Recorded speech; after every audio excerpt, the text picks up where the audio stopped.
வாசிங்க. எபேசியர் 5ஆம் அதிகாரம், எபேசியர் 5ஆம் அதிகாரம் 22 to 33 வசனங்களை வாசிக்கிறோம்.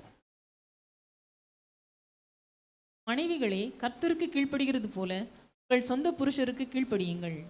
கிறிஸ்து சபைக்கு தலையாய் இருக்கிறது போல புருஷனும் மனைவிக்கு தலையாய் இருக்கிறான். அவரே சரீரத்திற்கும் இரட்சகராய் இருக்கிறார்.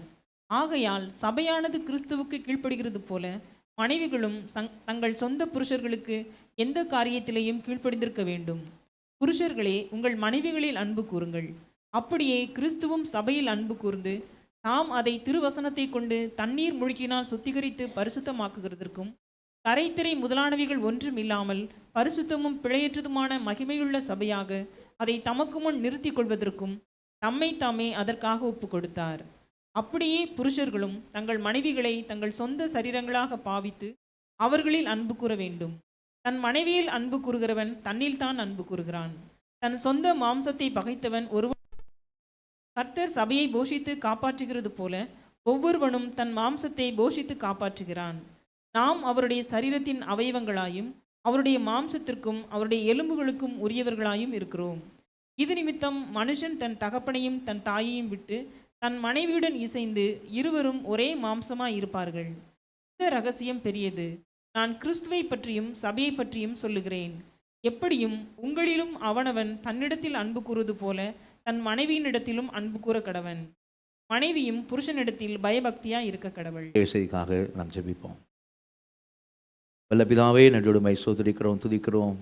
கிருபை இறக்கும் தாயை நிறைந்து விடாப்பா, அந்த நேரத்திலும் குமார் இயேசு நாமத்தில் வருகிறோம். ஆண்டவரே, மை சோதரிக்கிறோம். எல்லாவற்றையும் பார்க்கலாம். இந்த வார்த்தையை நீர் மகிமைப்படுத்தியிருக்கிறீர். இந்த வார்த்தைக்கு எங்களோட தேவன் பேசும்படியாய் பரிசுத்த ஆவியானவர் எங்களோட இந்த நாளில் விடைபடும்படியா, அடிமை மறைத்து நீர் வெளிப்படும்படியா உங்களுடைய வல்ல கருத்தில் அர்ப்பணிக்கிறோம். ஆளுகை செய்ய முடியாது ஜெபிக்கிறோம். எங்களை தாழ்த்துகிறோம். இயேசு நாமத்தை ஜெபங்கள் ஜீவனங்கள் அல்ல பிதாவே. அல்லேலூயா, அல்லேலூயா. கடந்த வாரம் நம்ம இதே பகுதியை தான் என்ன செய்தோம், நம்ம தியானிப்பதற்கு ஆண்டவர் நமக்கு கிருபை தந்தார். அல்லேலூயா. மகிமை உள்ள சபை என்று சொல்லிதான தலைப்பில் நம்ம ஆண்டோடைய வார்த்தையை என்ன செய்தோம், கடந்த வாரம் நாம் கேட்டோம். அப்போ பார்க்கும்போது கிறிஸ்து நம் மீது, சபையின் மீது வைத்திருக்கிறதான அன்பை குறித்து நம்ம என்ன செய்தோம், பார்த்தோம் இல்லையா. ஒப்பு கொடுத்திருக்கிறார், ஒப்பற்றவளாக ஆக்குகிறார், ஒன்றாக்கி நேசிக்கிறார் என்ற 3 காரியங்களை பார்ப்பதற்கு ஆண்டவர் நமக்கு கிருபை தந்தார். அல்லேலூயா. இந்த நாள் அதே பகுதியில் இருந்து ஆண்டவர் நம்மோடு இந்த நாள் விசேஷமாக ஆண்டவர் நம்மோடு கூட இடைபடுவாராக. நம்ம எல்லாருடைய குடும்பத்தில், நம்ம எல்லாருமே ஒரு குடும்பத்தில் இருப்போம் கண்டிப்பாக, சரியா. குடும்பத்தில் இல்லாதால் யாரும் இங்கே இருக்க மாட்டோம். ஆனால் நம்மோடு கூட நம்ம குடும்பத்தின் காரியத்தை குறித்து, அன்பை குறித்து ஆண்டவர் நம்மோடு கூட பேசுவாராக. அதே அன்புன்றது ஒரே குடும்பமாக சபைக்குள்ளே என்ன செய்ய வேண்டும், காணப்பட வேண்டும். ஆண்டவர் நம்மோடு பேசுவாராக. எல்லாவற்றுக்கும் மேலாக விசேஷமாக கணவன் மனைவியினிடத்தில் ஆண்டவர் இந்த நாளில் விசேஷமாக இடைபடுவாராக. அல்லேலூயா, அல்லேலூயா. ஏன்னா நம்ம என்ன செய்தி கேட்க போகிறோம் அப்படின்னா, அன்பின் ரகசியம் அப்படிங்கிறத செய்ய போகிறோம், கேட்க போகிறோம். அன்பு செய்யுங்கள், அன்பு செய்யுங்கள், அன்பு செய்யுங்கள், அன்புலாம் இருங்கள் இல்லையா. இந்த கிறிஸ்துவ உடன்படிக்கையே, புதிய உடன்படிக்கையே என்னதான் அப்படின்னா 2 பிரமாணம் தான் நமக்கு தெரியும் இல்லையா. என்னது? தெய்வனிடத்தில் அன்பு, பிறரிடத்தில் அன்பு, 2 பிரமாணம் தான். சரி. அப்போ அன்பு செய்யுங்கள் அப்படின்னு சொல்லும்போது நமக்கு என்ன வேணும் அப்படின்னா, ஒரு மாதிரி வேணும் இல்லையா, ஒரு மாடல் நமக்கு வேணும். எப்படி அன்பு செய்யணும், அப்போ அந்த அன்பினோட ரகசியம் என்ன, அப்போ கிறிஸ்துவின் அன்பின் ரகசியம் என்ன அப்படிங்கிறது தான் இந்த நாளில் நம்ம செய்தி என்ன செய்ய போகிறோம், நம்ம கேட்க போகிறோம். கிறிஸ்து எப்படி நேசித்தாரோ அதுபோல தான் நாம் என்ன செய்யணும், நம்ம குடும்பத்தாரை என்ன செய்ய வேண்டும், நேசிக்க வேண்டும். புருஷன் மனைவியை நேசிப்பதும், மனைவி புருஷனை நேசிப்பதும், பெற்றோர் பிள்ளைகள் நேசிப்பதும், பிள்ளைகள் பெற்றோரை நேசிப்பதும், சகோதர சகோதரர் ஒருவர் நேசிப்பதும், சரி. அது எல்லாமே எப்படிப்பட்ட மாடல் அப்படின்னு சொன்னால், கிறிஸ்து நமக்கு மாடல். நான் சொல்லலை, கிறிஸ்துவே, இயேசு கிறிஸ்துவே அதை சொல்கிறார் இல்லையா. அது வசனத்தை வாசிப்போம். யோவான் 13ஆம் அதிகாரத்தில் 34, 35 வசனங்களை வாசிப்போம். யோவான் 13ஆம் அதிகாரம் 34, 35 வசனங்கள். நீங்கள் ஒருவரில் ஒருவர் அன்பாய் இருங்கள். நான் உங்களில் அன்பாய் இருந்தது போல. அந்த வார்த்தை கவனிங்க. நான் அந்த ஸ்க்ரீனில் போடுப்போம். நான் உங்களில் அன்பாய் இருந்தது போல, அது போல. That's a model. ஓகே. வசனம் அதான் ஆண்டு சொல்கிறேன். எப்படின்னா, எப்படி அன்பாக இருங்கள், நீங்கள் ஒருவர் அன்பாக இருங்கள் அப்படின்னா எப்படி இருங்கள், நான் உங்களில் அன்பாய் இருந்தது போல. யோவான் 13, 34, 35. நான் உங்களில் அன்பாய் இருந்தது போல நீங்களும் ஒருவரில் ஒருவர் அன்பாய் இருங்கள் என்கிற புதிதான கட்டளையை உங்களுக்கு கொடுக்கிறேன். அப்போ ஆண்டவர் சொல்றாரு புதிதான கட்டளை அப்படிங்கிறார். ஏன் அந்த புதிதான கட்டளைன்னு சொல்றாரு கவனிங்க. அது 613 பிரமாணம் நமக்கு இல்லை. ஹலோ, 613 பிரமாணம் அப்படியே நம்ம சுருக்கி என்ன பண்ணுறார் ஆண்டவர் சொன்னால், 2 கட்டளையில் செய்கிறார், கொடுக்குறாரு. சரியா. அப்போ தேவனிடத்தில் அன்பு, பிறரிடத்தில் அன்பு. அது இப்போ பிறரிடத்தில் அன்பு கொடுத்து ஆண்டு பேசுகிறாரு. அவர் சொல்கிறாரு, புதிய கட்டளை நான் உங்களுக்கு என்ன செய்கிறேன், கொடுக்குறேன். புதிய உடன்படிக்கையின் புதிய கட்டளை என்னன்னா, நீங்கள் மற்றவரிடத்தில் என்ன செய்யுங்க, ஒருவர் என்ன பண்ணுங்க, அன்பாக இருங்கள். அப்படி ஒருவர் அன்பாக இருங்கள் அப்படிங்கிறார். சிலர் சிலர் வந்து குடும்பத்துக்கு வெளியே இருக்கிறவங்களெல்லாம் நேசிப்பாங்க, குடும்ப ஆளை நேசிக்க மாட்டாங்க. சரியா? நான் சில விஷயம்லாம் கேட்டிருக்கேன், எனக்கு ரொம்ப கஷ்டமாக இருக்கும். என்னென்னு, ஒரு அப்பா வந்து வீட்டில் வளர்க்குற பூனைக்கு தீனி கொடுப்பாரான், வீட்டில் வளர்க்குற பூனைக்கு கையில் எடுத்து வச்சு பூனைக்கு சாப்பாடு ஊட்டுவாரான், உணவு கொடுப்பாரான், பிள்ளைங்களுக்கு தர மாட்டாங்க. சரியா? அப்படிலாம் கேட்டிருக்கேன். சரியா? என்னென்னப்பா அப்படின்னு நினைப்பேன். இப்போ பூனை அந்த அளவுக்கு நேசிக்க, பூனையை நேசிப்பாங்க, நாயை நேசிப்பாங்க, வீட்டில் இருக்கிற நேசிக்க மாட்டாங்க. சரியா? நீங்கள் ஒருவர் என்ன செய்யுங்க, அன்பாக இருங்கள், நான் உங்களில் அன்பாக இருந்தது போல நீங்கள் ஒருவர் என்ன செய்யுங்க, அன்பாக இருங்கள். புதிய அடுத்த வருஷம் வாசிங்க. நீங்கள் ஒருவரில் ஒருவர் அன்புள்ளவர்களாய் இருந்தால் அதனால் நீங்கள் என்னுடைய சீஷர்கள் என்று எல்லாரும் அறிந்து கொள்வார்கள் என்றார். எதனால் அவருடைய சீஷர்கள் என்று எல்லாரும் அறிந்து கொள்வார்கள்? எதனால் அப்படின்னு என்ன பதில் சொல்வீங்க? ஒரே வார்த்தை சொல்லணும்னா அன்பினால். அல்லேலூயா. ஆமாம், ஒன் வேர்ட் ஆன்சர் தான். எதனால் நாம் இயேசுவின் சீஷர்கள் அறிந்து கொள்வார்கள்? கழுத்தில் சிலுவை போட்டிருப்பதனால். எதனால் இயேசுவின் சீஷர்கள் அறிந்து கொள்வார்கள்? கையில் பைபிள் வச்சிருப்பதனால். எதனால் அறிந்து கொள்வார்கள்? வேறு எதையெல்லாம் சொன்ன ஆண்டவர், வேறு எதுவும் சொல்ல ஆண்டவர், அதெல்லாம் சொல்கிறதெல்லாம் சொல்ல தேவன் தான் சொல்கிறார். அன்பினால். அந்த அன்பினோட மாதிரி என்ன? நான் உங்களிடத்தில் அன்பாக இருந்தது போல. அப்போ நமக்கு என்ன தெரியணும் அப்படின்னா, அந்த கிறிஸ்துவனுடைய அன்பின் ரகசியம் என்ன, அது எந்த மாதிரி அன்பு அப்படின்னு தெரிஞ்சுட்டா, அதே அன்பு தான். அதே இங்கே கிரேக்க வார்த்தையில் வந்து ஆண்டவர் நம்மிடத்தில் என்ன அன்பு, அகப்பே அப்படின்னு சொல்லுவாங்க, அந்த அன்பு தான். ஓகே, அதே அன்பை தான் நம்ம மற்றவங்கள வைக்கணுன்றார் ஆண்டவர். அப்போ அதே அன்பு அப்படின்னு சொல்லும்போது அது எப்படிப்பட்டது அப்படிங்கிறதான இந்த காரியத்தை நம்ம இன்றைக்கு அறிந்து கொண்டால் நலமாக இருக்கும். நமக்கு தந்திருக்க குடும்பத்தை நம்ம நேசிப்பதற்கு ஆண்டு உதவி செய்வார். ஒரே குடும்பமாய் சபையில் ஒரு நிலைமை அன்பாக இருக்கிறதுக்கு ஆண்டு நமக்கு உதவி செய்வார். அல்லேலூயா. அதனால் இன்றைக்கு செய்தி கணவன் மனைவின்னு சொல்லி பேசும்போது கணவன் மனைவிக்கு தான் செய்தி அப்படின்ற மாதிரி நினச்சிக்கூடாது. நம்மளும் ரோபோட்ஸ் இல்லை, நம்மளும் அந்த மனிதர்கள் தான், நமக்கு ஒரு குடும்பம் இருக்கிறது. அதனால் அன்புன்னு பேசும்போது அங்கே டெக்ஸ்ட்டில் வரும்போது கணவன் மனைவின்னு வரனால கணவன் மனைவிக்கு தான் நினைக்கக்கூடாது. ஏன்னா இந்த இடத்துல இங்கே வந்து ஆண்டவர் ஒருவர்னு சொல்லும்போது கணவன் மனைவிக்கு பேசலை, கணவன் மனைவிக்கும் அவங்களும் அடக்கம். ஒருவர் ஆண்டவர் பேசும்போது அவருடைய பிள்ளைகளை குறித்து சீஷர்களை சொல்கிற ஆண்டவர் பிள்ளைகளை சொல்கிற ஒரு அன்பாயிருங்கள் அப்படின்ட்டு. சரியா? அப்போ நம்ம இன்றைக்கு என்ன செய்வோம், ஆண்டவர் வார்த்தையை கவனிப்போம். ஆண்டவர் நம்மோடு இந்த நாளிலே இடைபடுவாராக. அல்லேலூயா. 3 காரியங்களை நம்ம என்ன செய்ய போகிறோம், பார்க்க போகிறோம். இணைத்தது, இன்பமானது, இனிமையானது அப்படின்னு 3 காரியங்கள். இணைத்தது, இன்பமானது, இனிமையானது அப்படின்னு 3. முதலாவது பொதுவான காரியத்தை என்ன செய்ய போகிறோம், பார்க்க போகிறோம். பொதுவான காரியம். அதுக்கு பிறகு கணவனுக்கு மாத்திரம் அப்படின்ற மாதிரி ஒரு காரியம். அதுக்கு பிறகு மனைவிக்கு மாத்திரம் அப்படிங்கிற மாதிரி காரியம். அப்புறம் கடைசியாக மொத்தமாக சேர்த்து அப்படிங்கிறத செய்கிறோம், பார்க்க போகிறோம். கவனிங்க, இந்த டெக்ஸ்ட் இந்த எபேஸ் எடுத்துக்கிடுங்க. எபேஸ் 5ஆம் அதிகாரத்தில் 22-33 வசனங்களை பவுல் வந்து சபைக்கு எழுதுவதற்கு காரணம் என்ன? கவனிங்க, ஏதோ எழுதணும் அப்படின்னு என்ன செய்யலை, எழுதப்படவில்லை. சரிங்களா? ஏதோ எழுதணும் அப்படின்னு சொல்லி பவுல் எழுதும்போது 2025 உட்காந்து நாம வாசிப்போம்னு சொல்லி அவர் என்ன செய்யலை. அந்த டைமில் அவர் நம்ம வாசிப்போன்னு அவர் எழுதலை. சரியா? அந்த எபேசு சபைக்கு என்ன செய்கிற ஆவியான ஏவப்பட்டனா, ஆனால் ஆவியானவருக்கு தெரியும் அவருடைய சபையாக நாம் என்ன செய்வோம், கண்டிப்பாக இந்த வசனங்களை வாசிப்போம் அப்படின்னா வேத வாக்கியங்கள் எல்லாம் தேவ ஆவியினால் அருளப்பட்டிருக்கிறது. அப்போ அவர் வந்து அப்போஸ்தலனாகிய பவுல் வந்து யாரை நினச்சி எழுதுறாரு அப்படின்னா, எபேஸ் சபையில் நம்ம 3 வருஷம் இருந்தார். அந்த 3 வருஷம் அங்கே சபையில் இருந்து சபையை ஸ்தாபிக்கப்பட்டது. அந்த சபையில் இருக்கிற விசுவாசிகள்லாம் அவர் அறிவார். சரியா? முகமுமாக அவருக்கு தெரியும். ஏன்னா அவர் ஒன்றையும் மறைத்து வைக்காமல் அவங்களுக்கு போதித்தார். அவங்களுக்கு பாஸ்டர் இருந்தார் பவுல்.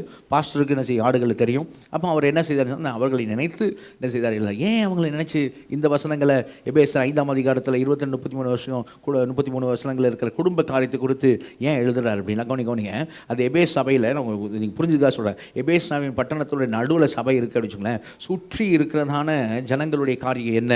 சரியா? அதனால தான் அவர் என்ன பண்ணார் சொன்னால், உள்ளே இருக்கிற தேவ பிள்ளைகளுக்கு ரட்சிக்கப்பட்டிருக்கிற கணவன் மனைவியும் இப்படி தான் இருக்கணும், குடும்பம் இப்படி தான் இருக்கணும் அப்படின்னு ரொம்ப கரிசனையோடு கூட ஆவியானவர், பவுலுடைய கரிசனை சொல்கிறது ஆவியானுடைய கரிசனை, அது பவுல் மூலமாக வெளிப்படுகிறது. ரொம்ப கரிசனோடு எழுதினார். அப்போது சுற்றி இருக்கிற அந்த காரியம் என்ன அப்படிங்கிறத முதலாவது நம்ம புரிந்து கொண்டால் தான் அந்த வசனங்களுடைய டெப்த்து, இந்த ஆழம் என்ன நமக்கு என்ன செய்ய முடியும், நம்மளால் புரிந்து கொள்ள முடியும். சரிங்களா? சுற்றி இருக்கிற காரியம் என்ன அப்படின்னா, 3 வகையான மக்கள் சுற்றி இருந்தாங்க. ஓகே, ஒரு 3 வகை மக்கள். யாருன்னு சொன்னால் யூதர்கள் ஒரு பக்கம், இன்னொரு பக்கம் கிரேக்கர்கள், புறஜாதிகள் கிரேக்கர்கள், இன்னொரு பக்கம் ரோமர்கள். சரியா? அப்போ ரோமர்களும் புறஜாதிகள் தான். சரியா? 3 வகையான மக்கள் இருக்கிறாங்க. ஒன்று யூதர்கள், கிரேக்கர்கள், ரோமர்கள். 3 வகையான 3 பேருடைய காரியமும் வித்தியாசமாக இருந்தது. 3 பேருடைய காரியம் உதாரணமாக சொல்லுங்க. அப்படிங்க, யூதர்களுடைய காரியம் என்ன அப்படின்னு சொல்லி சொன்னால், யூதர்கள் வந்து திருமணம் வந்து ரொம்ப பரிசுத்தமானது அப்படின்னு தான் அவங்க என்ன செய்தாங்க, சொன்னாங்க. அப்படி தான் சொன்னாங்க, பரிசுத்தமானது அப்படின்னு. ஆனால் அவங்க நடக்கையில் என்ன பண்ணல, அவங்க அப்படி என்ன செய்யலை, அவங்க அப்படி நடக்கலை. சரியா? அது பரிசுத்தமானது அப்படின்னு சொன்னால் அவங்க அப்படி நடக்கலை. ஏன் அப்படின்னா, ஒவ்வொரு யூதனும் காலையில் ஜெபம் பண்ணும்போது கவனிங்க, எப்படி ஜெபம் பண்ணுவான்னா, காலையில் ஆண்டவரே நான் வந்து ஒரு புறஜாதியாக பிறக்காததுக்காக, ஒரு நாயாக பிறக்காததுக்காக உமக்கு நன்றி செலுத்துகிறேன். ஒரு பெண்ணாக பிறக்காததுக்காக நன்றி செலுத்துகிறேன்னு வேணாம். ஒரு ஒரு பெண்ணாக நான் பிறக்காததுக்காக ஸ்தோத்திரம், ஒரு அடிமையாக நான் பிறப்பதற்காக நான் உம்மை நான் ஸ்தோத்திரிக்கிறேன் அப்படின்னு வேணாம். அப்போது பெண் அப்படின்னும் போது அவங்க எப்படி இது பண்ணலை, அப்படி யூத கலாச்சாரத்தில் எப்படி பண்ணலை அப்படின்னா, பெண்ணுக்கு கொடுக்க வேண்டிய, பெண்களுக்கு கொடுக்க வேண்டிய மதிப்பெண்ணை செய்யலை, அங்கே கொடுக்கப்படவில்லை. சரியா? எப்படி பார்க்கப்பட்டது அப்படின்னு சொன்னால், கவனிங்க, எப்படி பார்க்கப்பட்டது அப்படின்னா, பெண் அப்படிங்கிறத வந்து ஒரு திங், ஒரு பொருளாக தான் பார்க்கப்பட்டது. ஜீவனுள்ள ஒரு நபராக என்ன செய்யலை, பார்க்கப்படவில்லை. ஜீவனுள்ள நபராக பார்க்கப்படவில்லை, ஒரு பொருளாக பார்க்கப்பட்டது. உடைமையாக, சொத்து, உடைமை, பொருள், அப்படி தான் அந்த பெண் என்ன செய்தால் பார்க்கப்பட்டாள். அப்படி தான் பார்க்கப்பட்டாள். நான் காமிக்கிறேன், பைபிள்லேருந்து காமிக்கிறேன். சரிங்களா? அப்போது ஒரு அடைய வேண்டிய ஒரு பொருளாக, சரிங்களா, அடைய வேண்டிய ஒரு பொருளாக தான் பார்க்கப்பட்டாள். அதுலேயும் ஜீவன் இருக்குது அப்படின்னு பார்த்தா, இவங்க உயிர் இருக்குது அப்படின்னா, அந்த ஜீவன் கூட எப்படி தான் பார்க்கப்பட்டது அப்படின்னா, மனுஷியாக பார்க்கப்படவில்லை. ஒரு ஆடுக்கு ஜீவன் இருக்குல்ல, ஒரு ஆட்டை போல, மாட்டை போல, கழுதை போல தான் பார்க்கப்பட்டது. ஒரு ஆடு, கழுதை, மாடு, அதே போல தான் பெண்ணு. சரியா? அப்போ ஒருத்தன் எவ்வளோ ஆடு இருக்குது, ஆடு உடைமை, சரியா, மாடு உடைமை, கழுதை உடைமை, அதே போல் பெண் மனைவிங்கிறது உடைமையாக, பொருளாக, அப்படி தான் பார்க்கப்பட்டது.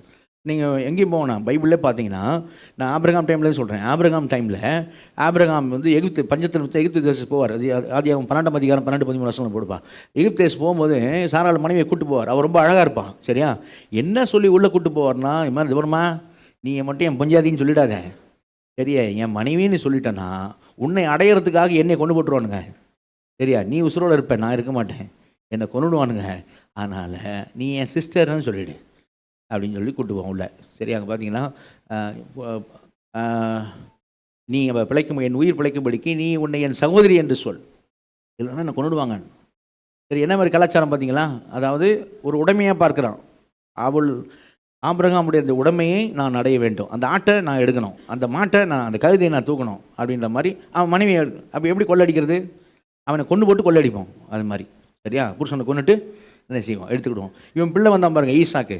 அவனும் அதை ஆதியாகமம் 26ஆம் அதிகாரத்தை 7ஆம் வசனம் பார்த்தீங்கன்னா, அவனும் தன் மனைவி ரெபேக்காள்கிட்ட தான் சொல்லுவான். இதான் சொல்லுவான். என்ன சொல்லுவான்? இது மாதிரி, அம்மா, நம்ம இந்த தேசத்துக்கு வந்திருக்கிறோம், என்ன பண்ணிடாத, மனைவின்னு மட்டும் சொல்லிடாத, என்னை கொண்டு போட்டுருவானுங்க, சரியா, சகோதரின்னு என்ன பண்ணு சொல்லு அப்படி தான் சொல்லிடுவான் பாருங்க. அவங்களும் அவனை தான் சொல்லுவான், என் மனைவி என்று சொல்ல பயந்தான் அப்படின்னு இருக்கும். சரி, அவனே சொல்கிறது மனைவினே சொல்லியான். சரியா? ஏன்னா ரெபேக்காள் அழகாக இருந்தா, சரி, அப்போ வந்து என்ன கொண்டு போட்டுருவானுங்க உடைமை அடைகிறதுக்காக. கவனிங்க, இந்த மாதிரி ஒரு மைண்ட் செட் மக்களுக்கு இருந்தனால, பெண்ணை வந்து ஒரு உடைமையாக, பொருளாக பார்த்ததுனால, ஜீவனுள்ள ஆளாக பார்த்தா கூட ஆட்டை போல, மாட்டை போல, கழுதை போல பார்த்ததுனால தான் ஆண்டவர் 10 கட்டளையில் 10ஆவது கட்டளை என்ன சொன்னார் அப்படின்னு சொல்லி பார்த்தீங்கன்னா, அங்கே யாத்திராங்க 20ஆம் அதிகாரம் 17ஆம் வசனத்தை வாசிங்க. யாத்திராங்க 20ஆம் அதிகாரம் 17ஆவது வசனம். பிறனுடைய வீட்டை இச்சியாதிருப்பாயாக, பிறனுடைய மனைவியையும் அவனுடைய வேலைக்காரனையும் அவனுடைய வேலைக்காரியையும் அவனுடைய எருதையும் அவனுடைய கழுதையையும் பின்னும் பிறனுக்குள்ள யாதொன்றையும் இச்சியாதிருப்பாயாக என்றார். மனைவி தனியாக வரல, கட்டளையில் எழுப்பி வந்துட்டா உள்ள. ஆடு, மாடு, கழுதை, வேலைக்காரன், வேலைக்காரி, மனைவி, எதையும் என்ன பண்ணாத, எடுக்காத. சரி, இங்கே ஆண்டவரே வந்து மனைவியை பொருளாக்கிறான்னு நினச்சிக்கூடாது. இல்லை, மக்களோட மைண்ட் செட் அப்படி இருந்தனால அவன் அப்படி தான் பார்த்தான். ஒரு ஆட்டை மாதிரி, மாட்டை மாதிரி, கழுதை மாதிரி தான் என்ன செய்கிறான், மனைவியும் பார்த்ததுனால அவர் ஆண்டு சொல்கிறாரு, எப்பா, நீ அடுத்தவனுடைய ஆட்டையோ, மாட்டையோ, கழுதையோ, அவன் வேலைக்காரனையோ, வேலைக்காரியோ, அவன் மனைவியோ அடையணும்னு நினைக்காத அப்படின்னார். ஏன்னா இப்படி தான் பார்க்கப்பட்டது. இன்னும் என்னன்னு சொல்லி சொன்னால், கவனிங்க, யூத கலாச்சாரத்தில் நான் சொன்னேன், திருமணம் விவாகம்ன்றது பரிசுத்தம்னு சொன்னால் கூட அவங்க வந்து எப்படி இருந்தாங்க அப்படின்னா, ஆண்கள் எப்படி இருந்தாங்க அப்படின்னா, அந்த மோசே சொன்ன ஒரு காரியத்தை எடுத்துக்கிட்டாங்க. சரியா? உபாகமம் 24ஆம் அதிகாரம் 1ஆம் வசனம் வாசிங்க. உபாகமம் 24ஆம் அதிகாரம் 1ஆவது வசனம்.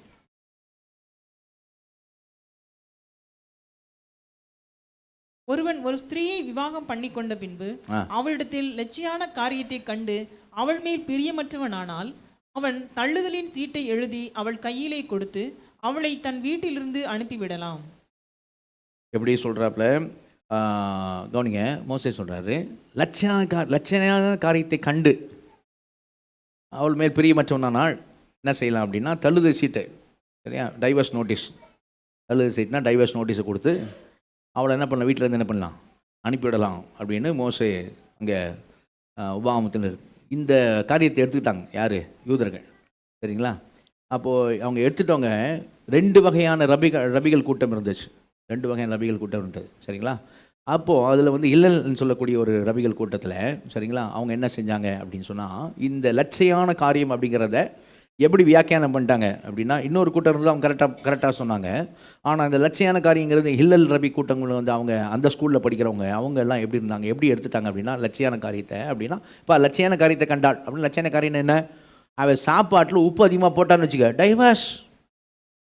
அவள் சாப்பாட்டில் காரம் அதிகமாக போட்டா டைவர்ஸ். அவள் புருஷன் வீட்டை குறித்து ஏதாவது தப்பாக பேசினான்னு வச்சுக்கோ, காதில் வந்து வச்சுக்க, டைவர்ஸ். அவள் யாராவது வீட்டுக்கு விருந்தாளி வரும்போது அவள் கிச்சன்லேருந்து வரும்போது முக்காடு போடாமல் வந்துட்டான்னு வச்சுக்க, டைவர்ஸ்.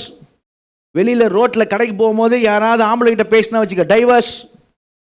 உன்னை எப்பயாவது உன்கிட்ட ஆர்கியூமெண்ட் பண்ணான்னு வச்சுக்க, ஏதாவது ஒரு வார்த்தை எடுத்து பேசினா டைவர்ஸ். அதான் அப்படி தான் எடுத்துட்டாங்க. அப்படி தான் நடந்துட்டு இருந்துச்சு.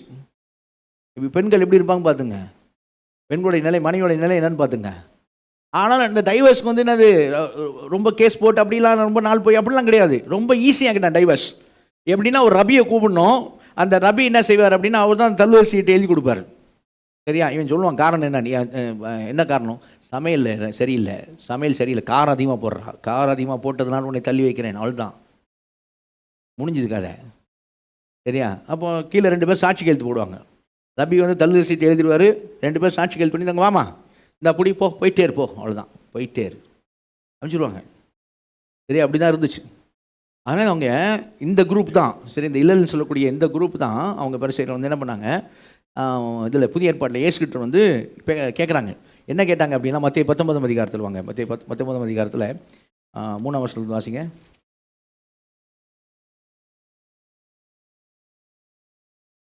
அப்பொழுது பரிசேயர் அவரை சோதிக்க வேண்டுமென்று அவரிடத்தில் வந்து, புருஷனானவன் தன் மனைவியை எந்த முகாந்தரத்தினாயிலும் தள்ளிவிடுவது நியாயமா என்று கேட்டார்கள்.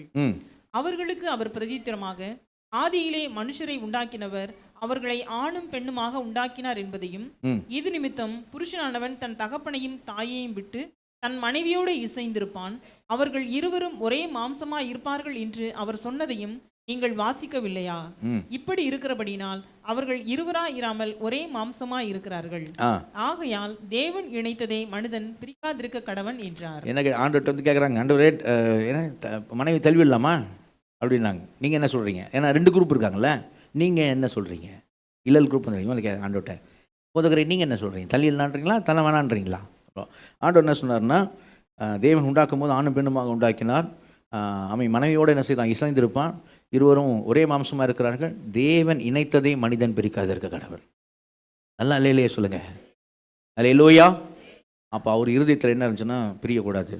உடனே இவங்க என்ன சொன்னாங்க தெரியுமா? உபாகமம் 24:1 அடுத்த வருஷம் வாசிங்க. அதற்கு அவர்கள், அப்படியானால் தள்ளுதற் சீட்டை கொடுத்து அவளை தள்ளி விடலாம் என்று மோசே ஏன் கட்டளையிட்டார் என்றார்கள். அப்போனா மோசே ஏன் சொன்னாரு தள்ளுதற் கொடுத்து தள்ளிலான்னு சொல்லி மோசே கட்டளையிட்டு இருக்காங்க அப்படின்னாங்க. சரியா? அப்போ ஆண்டவர் என்ன சொன்னார் அப்படின்னு சொல்லி சொன்னால் ஒரு காரியத்தாங்க சொன்னார். வாசிங்க, அதில் 9ஆம் வசனம் வாசிங்க.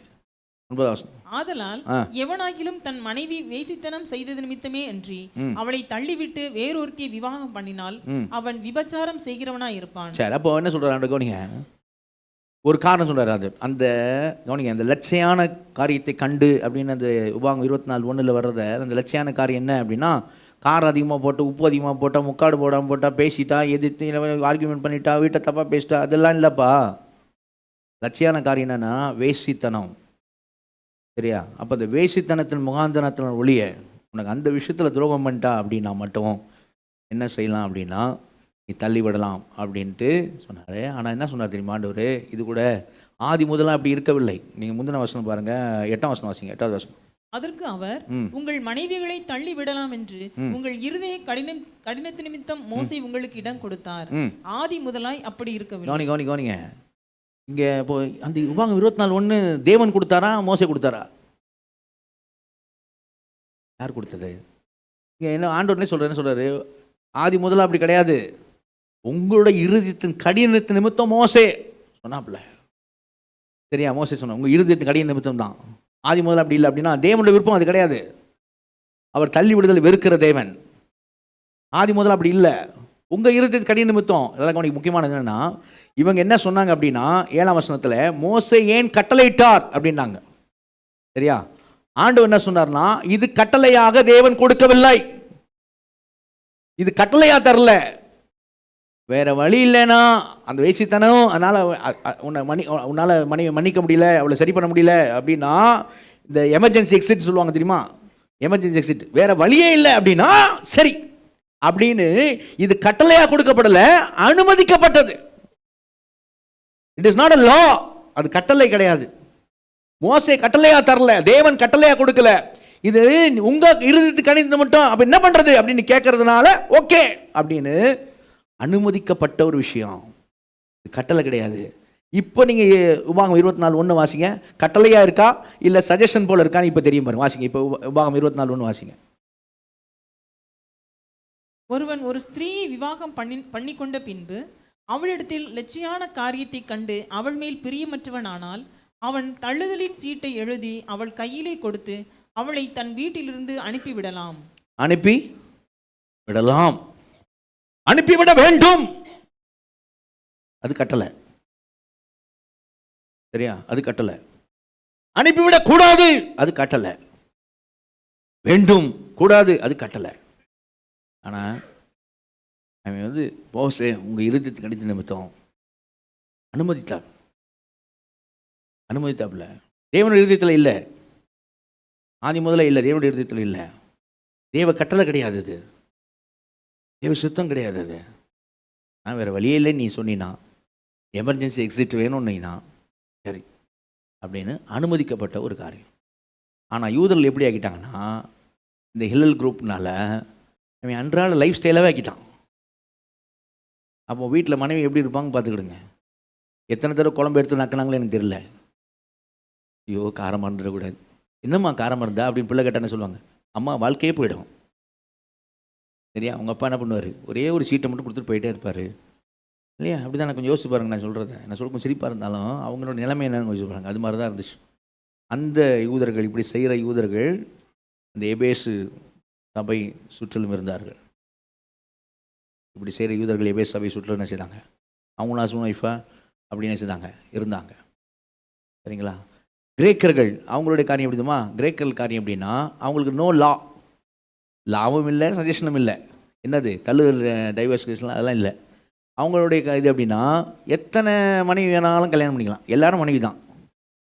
அந்த ஊருக்கு போனால் ஒரு மனைவி, அங்கேருந்து இன்னொரு ஊருக்கு போனால் அங்கே ஒரு மனைவி.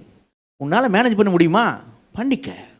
அது மாதிரி இன்னைக்கு கூட சொல்கிறாங்களே ஒரு சில இடத்துங்களில் 5 பண்ணலாம், உன்னால் மேனேஜ் பண்ணால் 5 பண்ணிக்க அப்படிங்கிறான்ல. அது மாதிரி புரியுதா இல்லையா? எத்தனை வேணாம், 5லாம் கிடையாது கிரேக்கர்களுக்கு, எத்தனை வேணாம். சரியா? அப்போ ஒரு இதுவே கிடையாது. என்ன சொல்கிறது, இவன் தான் மனைவி அப்படிதான், அதெல்லாம் இல்லை. சரியா? அப்படி அந்த மாதிரி அது மாதிரி ஒரு கலாச்சாரம். சரிங்களா? அப்போ அதெல்லாம் பெருமை வேற. சரியா? சொல்லுவோம் எருமைக்கு பெருமை வேறன்னு போய், பெருமை வேற. என்ன பெருமை, எத்தனை மனைவி அப்படின்ட்டு.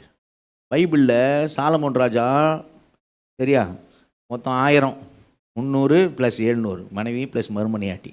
எதுக்கு அப்படின்னு நினைக்கிறீங்க? சரியா? அது ஒரு புகழ். அந்த ராஜாவுக்கு 1000, அது ஒரு புகழ், பெருமை. புகழுக்காக தான் அவன் செஞ்சான், பெருமைக்காக தான். ஏன்னா அந்த நாட்கள் அதான் பெருமையாக கருதப்பட்டது.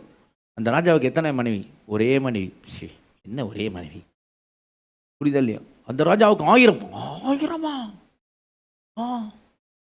இவ்வளோ மகிமையின் ராஜாவா அவரு. அதான் மகிமை அவங்களுக்கு, லட்சியான காரியம் தான் மகிமை. சரியா? அவன் தான் அப்படி தான் இருந்தான். புரியுதா? மனைவி காட்சி பொருளாக தான் பார்க்கப்பட்டா, காட்சி பொருள். உட்காந்து ராட்சசம் குடிப்பாங்க, நல்ல என்ன சொல்லுவாங்க, போதவர்கள் குடிப்பாங்க, குடிச்சுனே இருப்பாங்க. அப்போ தான் ராஜாவுக்கு திடீர்னு கிறுக்கு பிடிக்கும். என் மனைவி ரொம்ப அழகாக இருக்கிறா, இந்த குடிகாரங்க முன்னாடி இந்த மனைவி கொண்டு வரணும். வஸ்தியை கூப்பிட்றா. எதுக்கு வஸ்தி வரணும்? இப்போது இவன் குடிகாரெலாம் பார்க்கணும். ராணியை பார்த்துட்டு இவ்வளோ அழகான ராணியா ராஜாவுக்கு அப்படின்னா, குடிகாரன் முன்னாடி மனைவி கூப்பிட்றான். அவன் சொன்னான் வரமாட்டேன் போடான்ட்டா. சரியா? வரலன்னு சொன்ன என்ன பண்ணிட்டான், வரல சொன்னேன்னு சொல்லிட்டான். ஏமா வரல, தலைவலி ஏமா நம்ம கேட்டான், வரல. ஓ தூக்கவலை, அடுத்து யாரு, உலகமெல்லாம் தேடி கண்டுபிடுறா ஒரு ஆளை. என்ன எஸ்தரை கொண்டு வாங்க இல்லையா? என்ன பாருங்க, வஸ்திக்கு எப்படி இருந்துக்குன்னு ஷாக்கிங்காக இருந்துக்கும். ராஜா என்ன சொன்னார், உங்களை வீட்டுக்கு போக சொல்லிட்டார். உங்கள் அம்மா வீட்டுக்கு அப்படின்னு எப்படி இருக்கான் இல்லையா? எத்தனை நாள் மொத்தமாக இனிமேல் வரவே வேண்டாமா, சரியா? அவ்வளோதான். அப்படி தான் கேட்டாங்க. நான் சொல்கிறதான் பைபிள் தாங்க இருக்குது. உன் மனைவி என்னது? காட்சி பொருள் மனைவி. யார் பார்க்கணும்? யார் காட்சி பொருளை பார்க்கணும்? கூட உட்காந்து குடிக்கிறவங்களாம் பார்க்கணும் மனைவி எவ்வளோ அழகாக இருக்கிறான்ட்டு. காட்சி பொருள். பெண்கள் அப்படி தான் கருதப்பட்டாங்க. அந்த மாதிரி சுற்றி இருக்க ஜனங்கள் மத்தியில் தான் எபேசு சபை நடுவில் இருந்துச்சு. உள்ள தேவ பிள்ளைகள், கணவன் மனைவியார், குடும்பாய் தேவ பிள்ளைகள் இருந்தாங்க. சுற்றிலும் கணவன் மனைவியார் இப்படி தான் இருந்தாங்க. ரோமர்கள் எப்படி தெரியுமா? ரோமர்கள் ரொம்ப மோசம்.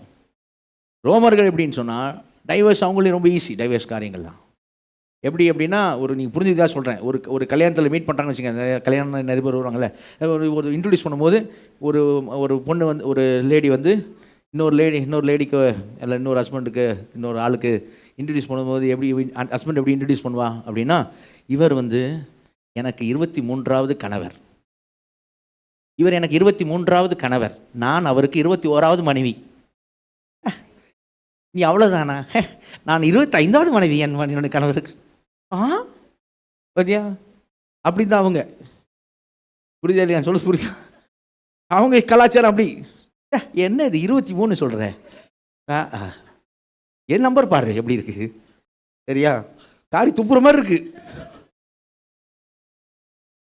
அப்படிதான் சுற்றி இருந்தாங்க எல்லாரும். புரியுதா? அப்படி தான் சுற்றி இருந்தாங்க. ஏங்க எபேசு சபை நடுவில் சுற்றி இப்படி இருக்கிறான். அப்போ எப்படி இருக்கும் பார்த்துக்கிடுங்க. அப்போ சபைக்கு எழுதுறாரு, எப்பா உள்ளே இருக்கிற ஆள் நீ எப்படி இருக்கணும்? தேவ பிள்ளை, வெளியில் இருக்கிற மாதிரி இருந்துடாத, வெளியில் இருக்கிற மாதிரி இருந்துடாத. ஆண்டோட பிள்ளை அப்படி இருந்த ஒன்று ஆண்டவர் ரட்சித்துள்ள கொண்டாந்துருக்கிறாரு அப்படின்னு சொன்னால், நீ சபைக்குள்ளே இருக்கிற தேவ பிள்ளையாக இருக்கிற. இப்போ தேவனுடைய இறுதித்தின் விருப்பம் என்னன்னு தெரிஞ்சுக்க. உன் குடும்பத்தை குறித்து தேவ சித்தம் என்னன்னு தெரிஞ்சுக்க. அப்போ கணவன் மனைவி அன்பாக இருக்கணும், குடும்பத்தில் ஒருத்தர் அன்பாக இருக்கணும். அப்படின்னா மாதிரி என்னன்னா, தேவன் சொல்கிறாரு, என் குமாரன் இயேசு தான் மாதிரி. நல்ல இல்லையே சொல்லுவோமா? அல்ல லூயா. ஆனால் தான் இங்கே வந்து அந்த சபைக்கன் இது கணவன் மனைவி காரியத்தை சொல்லும் போது எப்படி சொல்லியிருக்கோம் அப்படின்னா, இப்படி தான் சொல்லியிருக்கோம். எப்படின்னா, கிறிஸ்து சபையை நேசிப்பது போல, கிறிஸ்து சபையினில் அன்பு கூறுவது போல அது மாதிரி இருக்கும். அங்கே வாசித்தோம்ல யோவான்ல, நான் உங்களுக்கு அன்பாக இருந்தது போல. அல்லேலூயா. முதலாவது இணைத்தது. கவனிங்க. ஸ்ட்ராங் ஃபவுண்டேஷன் இருக்குண்ணா. என்ன ஃபவுண்டேஷன்? நமக்கு ஸ்ட்ராங்காக ஒரு அஸ்திவாரம் என்னன்னா, நம்ம லைஃப்பில் நடந்த ஒரு பெரிய கோர விபத்து எதுனா என் திருமணம்னு சொல்லக்கூடாது, சரியா? என் லைஃப்பில் நடந்த பெரிய கோர விபத்து எது தெரியுமா பாஸ்டர்? எது? என் கல்யாணம் தான் பாஸ்டர். கடைசியாக நான் சிரித்தது நீங்கள் பார்க்கணுன்னு நினைக்கிறீங்களா? கல்யாணம் ஆல்பர்ட் எடுத்து பாருங்கள். அதுக்கப்புறம் நான் சிரித்த மாதிரி எனக்கு ஞாபகமே இல்லை, சரியா? அது மாதிரி இருக்கக்கூடாது. அப்போ என்ன கோர விபத்து நினைக்கிற கல்யாணத்தை? ஆண்டவர் தேவன் இணைத்ததை மனிதன் பிரிக்காதீர்கள். அல்லேலூயா. தேவன் தான் நினைச்சிருக்கிறாரு, இணைத்திருக்கிறார். அதில் நமக்கு ஸ்ட்ராங் ஃபவுண்டேஷன், அந்த உறுதியான அஸ்திவாரம் நமக்கு என்ன செய்யணும் இருக்கு. நான் காமிக்கிறேன். அது நான் சும்மா சொல்ல, சரிங்களா? எப்படி அப்படின்னு தான். ஆதியாகமம் 2ஆம் அதிகாரத்துக்கு வாங்க. ஆதியாகமம் 2ஆம் அதிகாரத்தில் 18ஆம் வசனம் வாசிங்க. ஆதியாகமம் 2:18. பின்பு தேவனாகிய கர்த்தர், மனுஷன் தனிமையா இருப்பது நல்லதல்ல, ஏற்ற துணையை அவனுக்கு உண்டாக்குவேன் என்றார். சில பேர் பார்த்தீங்கன்னா கல்யாணம் ஆண்டு கொஞ்ச நாள்ல, கொஞ்சம் வருஷத்துல அப்புறம் யோசிப்பு, என்னன்னு அவசரப்பட்டேன், அப்படியே கல்யாணமே வேண்டான்னு சொல்லியிருந்தால் நல்லா இருந்துருவோம் போல இருக்கேன்.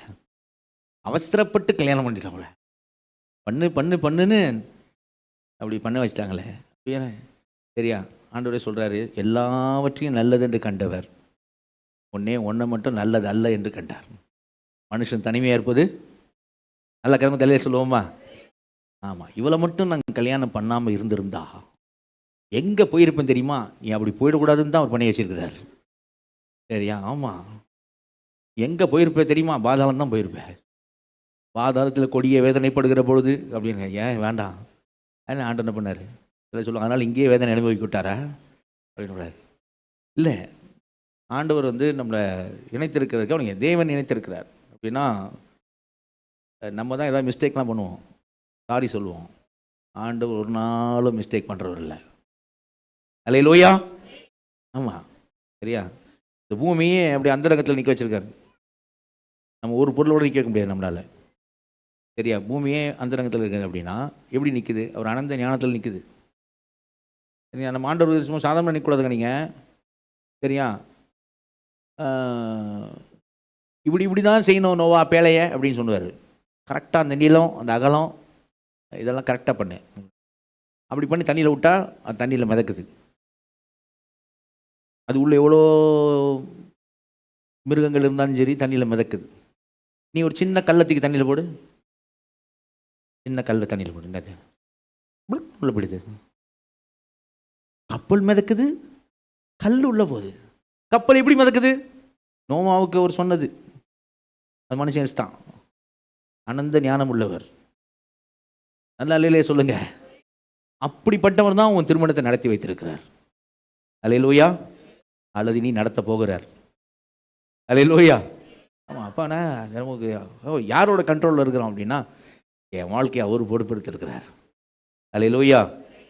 ஆமாம், அப்போ அவர் தான் செய்திருக்கிறார். இங்கே வந்து மனுஷன் தனிமையாக இருப்பது நல்லதல்ல சொன்னார். அப்புறம் என்ன செஞ்சார் அப்படின்னு சொன்னால், நீ வாசிங்க, அதில் 21 வசனம் வாசிங்க, 21 அப்பொழுது தேவனாகிய கர்த்தர் ஆதாமுக்கு அயர்ந்த நித்திரையை வரப்பண்ணினார். அவன் நித்திரை அடைந்தான்.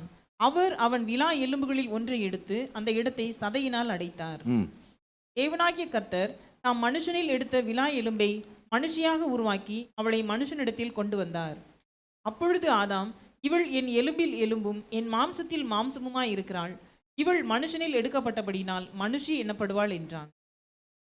இது நிமித்தம் புருஷன் தன் தகப்பனையும் தன் தாயையும் விட்டு தன் மனைவியோடு இசைந்திருப்பான். அவர்கள் ஒரே மாம்சமாய் இருப்பார்கள். அல்லேலூயா. வசனம் திரும்பி போடுப்பா. 21 20 வசனம் பார்த்தீங்கன்னா, ஆதாமுக்கு ஏற்ற துணை இல்லை. பூனை வருது, நாய் வருது, எல்லாம் வருது, ஆனால் என்ன இல்லை, அதெல்லாம் ஏற்ற துணை இல்லை. சரி, அப்போ ஆண்டவர் என்ன செய்கிறார் அப்படின்னா, ஆதாமுக்கு அயர்ந்து நித்திரையை வர பண்ணினார். எல்லாமே முக்கியம் கவனிங்க. ஆதாமுக்கு அயர்ந்து நித்திரையை வர பண்ணார். சரியா? நித்திரையை வர பண்ணிட்டு என்ன செய்கிறார் அப்படின்னா, அவனுடைய விழா எலும்பை என்ன செய்தார், எடுத்தார். அந்த எலும்பிலிருந்து ஒரு ஸ்திரீயை என்ன செய்தார், உண்டாக்கினார். அதுக்கப்புறம் அவளை கூப்பிட்டு வந்தார். இவன் நித்திரை தெளிந்து எலும்பி நின்று உடனே முதல்ல பார்த்தது என்ன செய்தான், அவ்வளோதான் பார்த்தான். இவனுக்கு தெரியும் இவன் எனக்குள்ளேருந்து வந்திருக்கிறாள். அப்போ அவன் சொல்கிறான், இவள் என் எலும்பில் எலும்பும் என் மாம்சத்தில் மாம்சமாக இருக்கிறாள். இவள் மனுஷன் எடுக்கப்பட்டபடினால மனுஷி எனப்படுவாள் சொல்லி அவளை நேசிக்க ஆரம்பித்தான். அல்லேலூயா. இதே பகுதியை சரி, இப்போ நான் வாசித்தது மறந்துடக்கூடாது. இதே பகுதியை எபேசியர் 5ஆம் அதிகாரத்தில் வாசிங்க. எபேஸ் 5 30-32 வசனம் வாசிங்க. எபேஸ் 5ஆம் அதிகாரம் 30-32 வசனம். நாம் அவருடைய சரீரத்தின் அவயவங்களாயும் அவருடைய மாம்சத்திற்கும் அவருடைய எலும்புகளுக்கும் உரியவர்களாயும் இருக்கிறோம். இது நிமித்தம் மனுஷன் தன் தகப்பனையும் தன் தாயையும் விட்டு தன் மனைவியுடன் இசைந்து இருவரும் ஒரே மாம்சமாய் இருப்பார்கள். இந்த ரகசியம் பெரியது. நான் கிறிஸ்துவை பற்றியும் சபையை பற்றியும் சொல்லுகிறேன். அல்லேலூயா. இந்த ரகசியம் பெரியது. பாருங்கள், இந்த ரகசியம் எவ்வளோ பெருசுன்னு பார்க்க போகிறீங்க. இப்போ அன்பின் ரகசியம் என்ன அப்படின்னு, ரகசியம் எவ்வளோ பெருசு அப்படின்னா கவனிங்க. அங்கே நான் போன வாரம் செய்தின்னு சொன்னேன். ஆதாம் சரியா 5 நித்திரை வர பண்ணி அவன்றது விழாவில் எடுத்து, அதுக்கு முன்னாடி ஏவாள் இல்லை. ஏவாள் என்பவள் இந்த உலகத்தில் இல்லை. ஆதாம் மட்டும்தான் இருக்கிறான். சரியா? ஏவாள் உருவாக்கப்படும் முன்னே ஏவாள் இல்லை. அதே போல் பிந்தின ஆதாம் இயேசு கிறிஸ்து சிலுவையில் போய் தன் ஜீவனை கொடுக்கும் வரையில் இந்த உலகத்தில் சபை பிரைட், அவளுடைய சபை என்பது இல்லை, இந்த உலகத்தில் இல்லவே இல்லை. சிலுவையில் போய் ஒரு ஜீவனை கொடுத்த பிறகு தான் சபை இந்த உலகத்தில் செய்து அவருக்கு மனவாட்டினை செய்து உண்டாகிறது. கவனிங்க, ஆதாமை ஆண்டவர் எப்படி ஆதாமிலிருந்து ஏவாளை உருவாக்கினார் அப்படின்னா, அந்த விலா எலும்பை எடுத்து என்ன செய்தார், அவர் ஏவாளை உண்டாக்கினார். அல்லேலூயா. விலா எலும்பை எடுக்கும் அப்படின்னா அவன் சரீரம் கிழிக்கப்படுகிறது. அவன் சரீரத்தில் ஒரு ஓட்டை துவாரம் விழுகிறது. அவன் சரீரம் கிழிக்கப்படுகிறது. அந்த கிழிக்கப்படும் போது ரத்தம் சிந்தப்படுகிறது. அதே நேரம் உள்ளிருந்து ஆண்டவர் தேவனை செய்கிறார், எலும்பினை செய்கிறார், எடுக்கிறார். சரீரமும் கிழிக்கப்படுகிறது, சரீரம் பிக்கப்படுகிறது, அந்த சரீரத்தில் ஒரு துவாரம் உண்டாகிறது. அதை தான் சதை வைத்து அடைத்தார். அதை பகுதி போடு பாதியாக சதை வைத்து அடைத்தார்னு பார்ப்போம். அதில் உள்ளிருந்து எலும்பை எடுத்து அந்த எலும்பினால் என்ன செய்தார், ஏவாளை உண்டாக்கினார். அல்லேலூயா. இந்த பிந்தினாதாம் இயேசு கிறிஸ்துவுக்கு சபை உண்டாகும்படி அவருடைய சரீரம் கிழிக்கப்பட்டது, அவருடைய சரீரம் பிக்கப்பட்டது. சரியா? கவனிங்க. அப்போ எபிரேயர் 10:19 பார்த்தீங்கன்னா, புதிதும் ஜீவனமான மார்க்கத்தை நமக்கு உண்டாக்கிற அப்படின்னா அவருடைய மாம்சத்தை கிழித்து, சரி, அவருடைய மாம்சத்தை கிழித்து, எபிரேயர் 10:19 சொல்லுவோம், அவருடைய மாம்சத்தை கிழித்து புதிய ஜீவனமான மார்க்கத்தை நமக்கு உண்டு பண்ணினபடினாள் அப்படின்னு வாசிப்போம். கவனிங்க, அந்த இடத்துல ஆதாமுக்கு ஏவாளை உண்டாக்க எலும்பு எடுக்கப்பட்டது. இந்த இடத்துல பிந்தின ஆதாம் இயேசு கிறிஸ்துவுக்கு சபை உண்டாகும்படி இவருடைய ஜீவன் எடுக்கப்பட்டது. அங்க எலும்பு எடுக்கப்பட்டது, இங்க ஜீவன் எடுக்கப்பட்டது. அங்க அயர்ந்த நித்திரையில் இருந்தான், இவர் மரித்தார். ஆதாம் மரிக்கவில்லை ஏவாளுக்காக, அயர்ந்த நித்திரையில் தான் இருந்தான். ஆனால் பிந்தின ஆதாம் தன்னுடைய மனவாட்டி சபைக்காக அவர் மரித்தார். அவன் அயர்ந்த நித்திரையில் தான் இருந்தான். எவ்வளவு நேரம் இருந்தான் தெரியாது. இவர் 3 நாள் அடக்கம் பண்ணப்பட்டு 3ஆம் நாள் தான் உயிரோடு எழுந்தார். இவர் அடக்கம் பண்ணப்பட்டார். அவன் அயர்ந்த நித்திரையிலிருந்து எழும்பி ஏவாளை பார்த்தான். இவர் உயிரோடு எழுந்து தன் சபையை பார்க்கிறார். அல்லேலூயா. அவன் சொன்ன, எலும்பில் எலும்பும் என் மாம்சத்தை மாம்சமா இருக்கிறார், நான் இவளை நேசிப்பேன். ஆண்டு சொன்னான், என் சுய ரத்தத்தை நான் சம்பாதித்திருக்கிறேன், எனக்குள்ளிருந்து வந்த சபை நான் நேசிக்கிறேன். அல்லேலூயா, அல்லேலூயா. ஆனால் இந்த ரகசியம் பெரியது. ஆதாம் மரிக்கல, இந்த நித்திரை மட்டும்தான். இவர் மரித்தார். ஆதாம் விழா எலும்பு தான் கொடுத்தான், இவர் ஜீவனை கொடுத்தார். அதனால தான் இவர் ஜீவனை கொடுத்துட்டாரா இல்லையா அப்படின்னு கண்டுபிடிக்கிறதுக்கு யோவான் 19:34 வாசிங்க. யோவான் 19:34.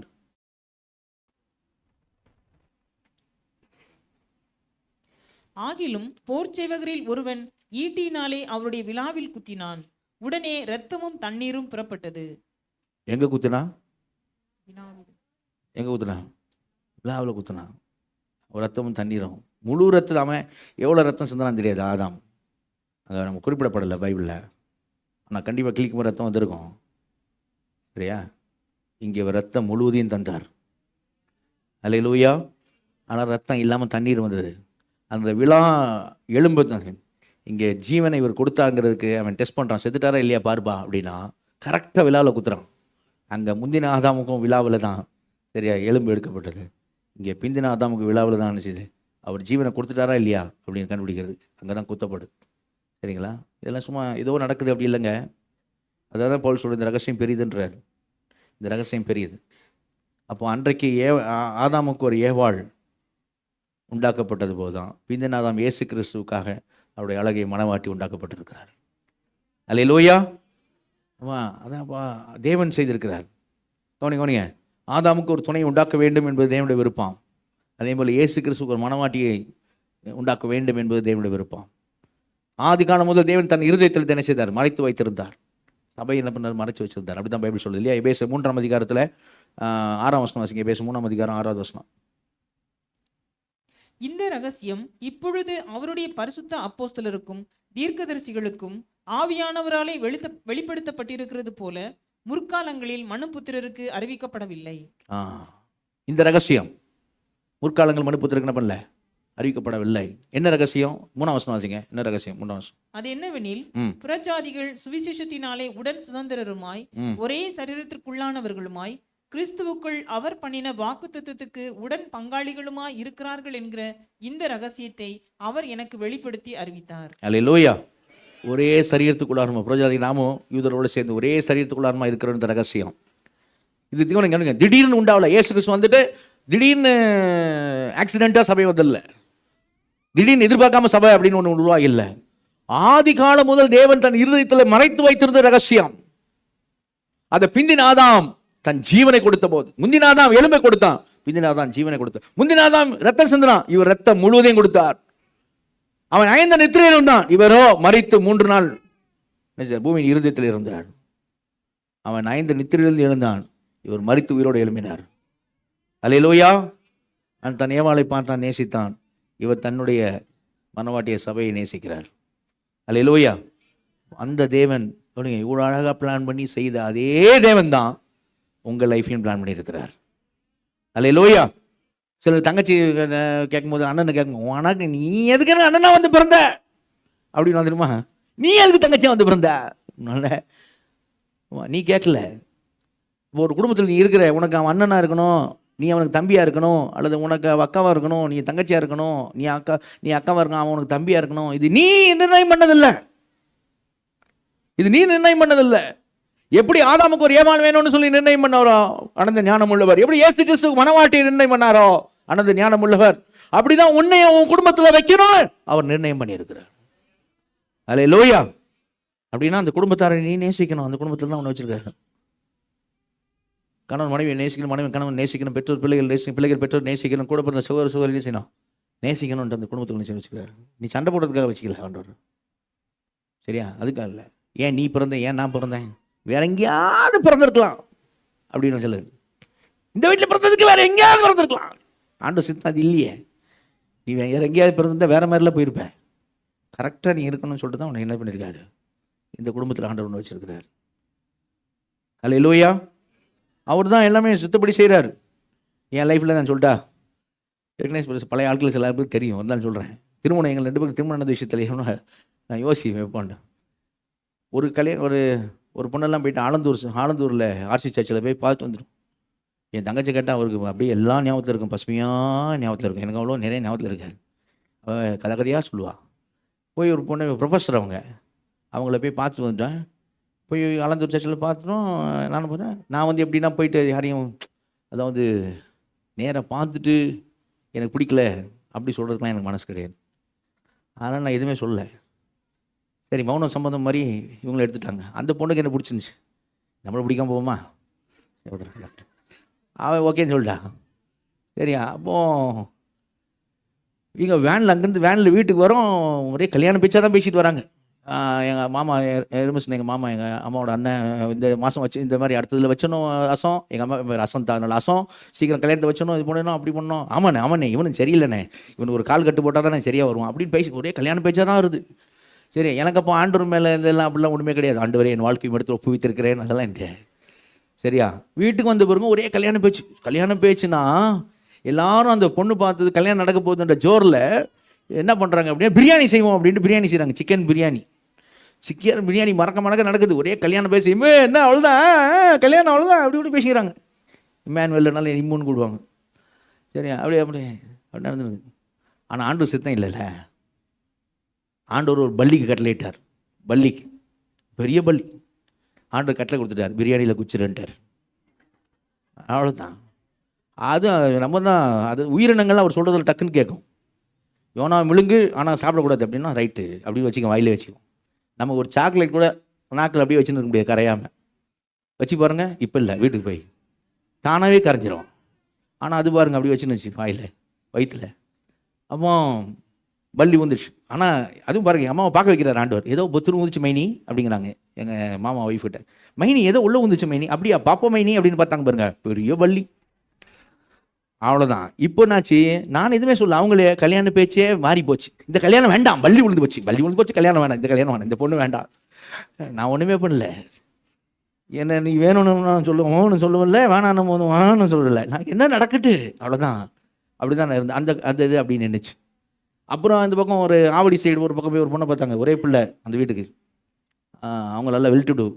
சரியா, அங்கேயும் இதை தான் அவங்களுக்கு ஓகே ஆயிடுச்சு, எல்லாம் ஆயிடுச்சு. திரும்பி வரும்போது கல்யாணம் பேசிட்டான். அந்த கல்யாணம் நடக்காதபடி யார் நிறுத்தினா அப்படின்னா இங்கே பள்ளி. அந்த கல்யாணம் நிறுத்தபடி யார் நிறுத்தினா அப்படின்னா ஒசாமா பின் லேடன் நிறுத்திட்டான் என் கல்யாணத்தை. யார் இந்த ஒசாமா பின் லேடன்? பெரிய தீவிரவாதி தெரியுமா? உன் ஞாபகம் இருக்கா? 2001 அந்த அமெரிக்காவில் ஃப்ளைட்டை வச்சு என்ன பண்ணான், ட்வின் டவர்ஸ் அடித்தான் பாருங்க. அந்த சம்பவத்தில் ஒசாமா பின் லேடன் வச்சு ஆண்டவர் எங்கே என் கல்யாணத்தை நிறுத்திட்டார். இல்லையா சோத்ரம். ஏன் சொல்கிறேன் அப்படின்னா, அங்கே இடித்தோடனே தங்க ரேட்லாம் ஏற ஆரம்பிச்சது. கடன் மெதுவாக தங்க ரேட் ஏறிச்சு. உடனே எங்கள் மாமா எங்கள் அம்மாவுக்கு ஃபோனை போட்டு, பொண்ணு வீட்டுக்கு ஃபோன் பண்ணி சீக்கிரமாக காசு கேளு, தாலி வாங்குறதுக்கு தங்க ரேட்லாம் ஏறிட்டே போகுது, அப்புறம் அவங்களுக்கு தான் கஷ்டமாயிடும், அதனால் அவங்களுக்கு கஷ்டம் இருக்கக்கூடாது கேளுன்னாரு. எங்கள் அம்மாவும் ஓகே என்ன அப்படின்ட்டு ஃபோனை போட்டு, உங்களுக்கு தான் கஷ்டம் இருக்கக்கூடாது அதனால தான் கேட்குறோம், தாலி வாங்கணும், சீக்கிரம் காசை கொடுத்தீங்கன்னா தாலி வாங்குவோன்னு சொன்னோம். அவங்க காசை முதல்ல கேட்குறாங்களே, இந்த கல்யாணம் வேண்டாம். அவங்க என்ன பண்ணிட்டாங்க, அவங்க வேண்டான்ட்டாங்க.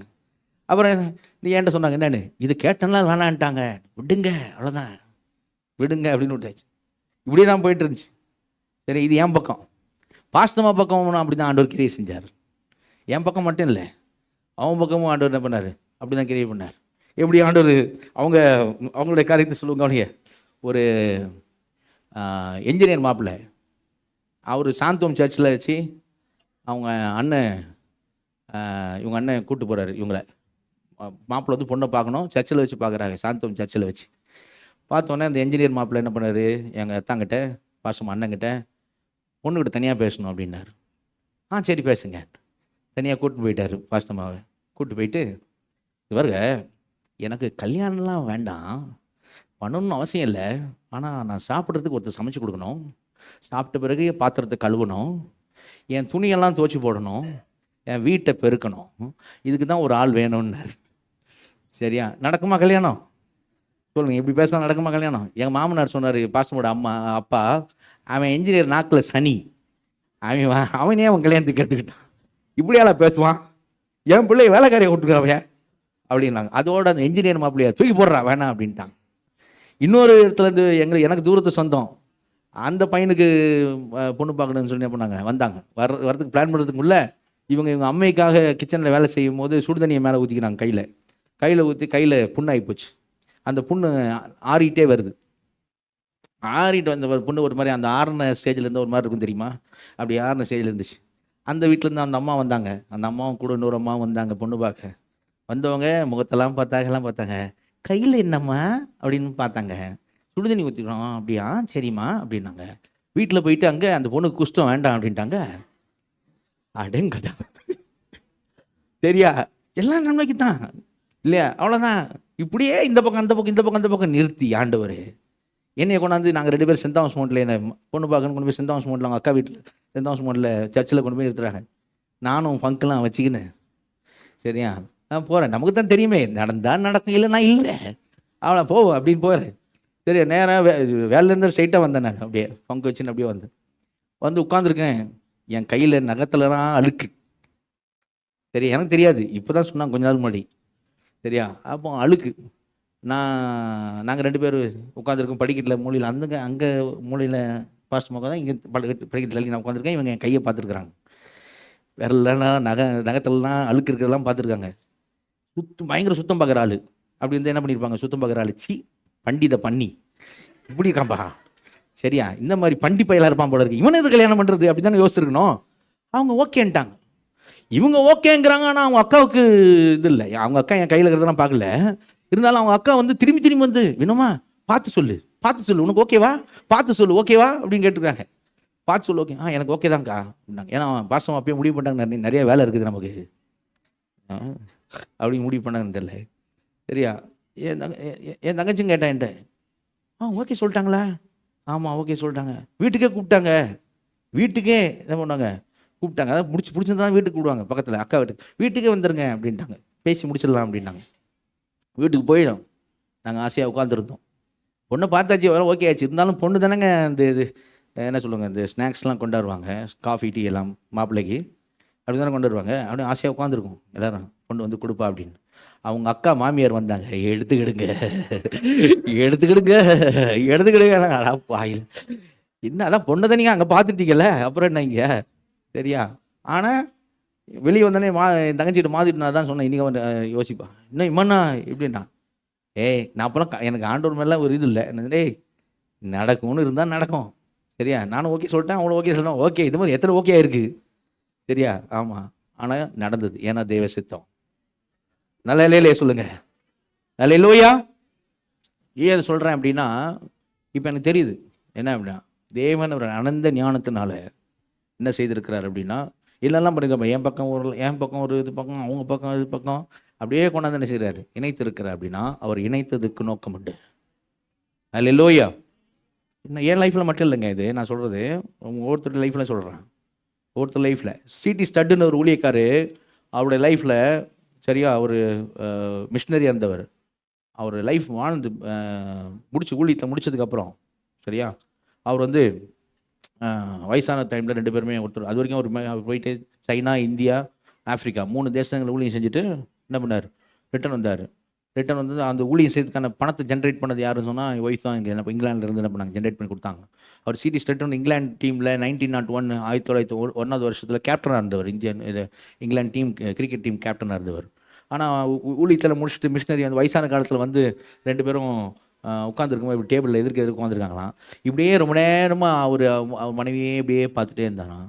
மனைவியும் அப்படியே அவரையே அப்படியே பார்த்துட்டே இருந்தாங்க. 2 பேரும் ஒருத்தர் பார்த்துட்டே இருந்தாங்க. எதுவுமே பேசலை. ஒரு 5 நிமிஷத்துக்கு 5 நிமிஷம் கழித்து அவர் சொன்னாராம், we are united with a purpose. Hallelujah. நாம் ஒரு நோக்கத்தோடு என்ன செய்திருக்கிறோம், தேவனால் இணைக்கப்பட்டவர்களாக இருக்கிறோம். அல்லேலூயா. உண்மை எப்படின்னா, அந்த அம்மா வந்து ரட்சிக்கப்பட்ட உடனே அந்த அம்மாவுக்கு பாரம் அப்படின்னா, பைபிள் பின்னாடி வந்து இந்தியா, சைனா, ஆஃப்ரிக்கா அப்படின்னு 3 தேசத்தை எழுதி வச்சு அந்த தேசத்துக்காக ஜெபம் பண்ணியிருக்க அந்த அம்மா. India, Africa, China, India, Africa, China, India, Africa, China அப்படின்ட்டு அந்த அம்மா ஜெபம் பண்ணியிருக்கு. பைபிளில் பின்னாடி எழுதிச்சு. அதே 3 தேசத்துக்கு அவங்க வீட்டுக்கார ஆண்டு கூட்டு போனார். அல்லேலூயா. அந்த 3 தேசத்தில் மிஷன் ஒளி நடப்பதுக்கு இந்த அம்மா தான் இங்கிலாந்தில் உட்காந்து என்ன பண்ணுது, பணம் ஜென்ரேட் பண்ணி அனுப்பினது. பாருங்களேன் எப்படி எந்த மாதிரி காரியம் அப்படின்னு. நான் இப்போ நிறைய சொல்லலாம். உங்கள் ஒவ்வொருத்தர் வாழ்க்கையும் சாட்சி. அல்லேலூயா. உங்களுக்கு அல்லேலூயா வரலன்னா கூட நான் சொல்லுவேன். ஏன்னா தேவன் அனந்த ஞானம் உள்ளவர். அல்லேலூயா. இதில் எந்த டவுட்டுமே வேணாம். என்ன டவுட் வேணாம் அப்படின்னா, உங்களுடைய வாழ்க்கையில் இப்போ உங்கள் ஃபேமிலின்னு ஒன்று நீங்கள் இருக்கீங்களா, குடும்பம்னு ஒன்று இருக்கீங்களா, இது ஆக்சிடென்ட் கிடையாது. இது அனாதி தீர்மானம், தேவனுடைய அனாதி தீர்மானம். அல்லேலூயா. தேவனுடைய அனாதி தீர்மானத்தினா தான் நீங்கள் என்ன பண்ணுறீங்க, இந்த குடும்பத்தில் நீங்கள் இருக்கிறீங்க. கணவனாக இருக்கிறீங்க, மனைவியாக இருக்கிறீங்க, பிள்ளைகளாக இருக்கிறீங்க, சரியா, ஒரு சகோதரனாக இருக்கிறீங்க, சகோதரியாக இருக்கிறீங்க. இதெல்லாம் காரணம் என்னன்னு சொன்னால் அவருடைய அனந்த தீர்மானம், அனாதி தீர்மானம், ஒரு அனந்த ஞானம். அது ஆண்டவர் செய்திருக்கிறாரு. கணவன் மனைவியாக இணைச்சிருக்கிறார், இணைத்திருக்கிறார், ஃபேமிலியில் என்ன பண்ணுறார், வைத்திருக்கிறார். இப்போது ஒரு காரியம் கவனிங்க. நம்ம ரொம்ப ஸ்ட்ராங்காக யோசிக்க வேண்டிய விஷயம் என்ன சொன்னால், நம்மளுடைய வாழ்க்கையை தேவன் பொறுப்படுத்திருக்கிறார். அல்லேலூயா. இப்போ எபேசியர் 1:4 சொல்லுது, தமக்குன்பாக நம்ம அன்பில் பரிசுத்தம் உள்ளவர்களும் குற்றமில்லாதவமாக இருப்பதற்கு, அது போடுப்பா, உலகம் தோன்றதுக்கு முன்னே கிறிஸ்துவுக்கு நம்மை தெரிந்து கொண்டபடியே. அல்லேலூயா. உலகம் தோன்றதுக்கு முன்னமே கிறிஸ்துவுக்கு நம்மை தேவன் தெரிந்து கொண்டார். அப்படி சொன்னால் உலகம் தோன்றதுக்கு முன்னமே தெரிந்து கொண்டார்.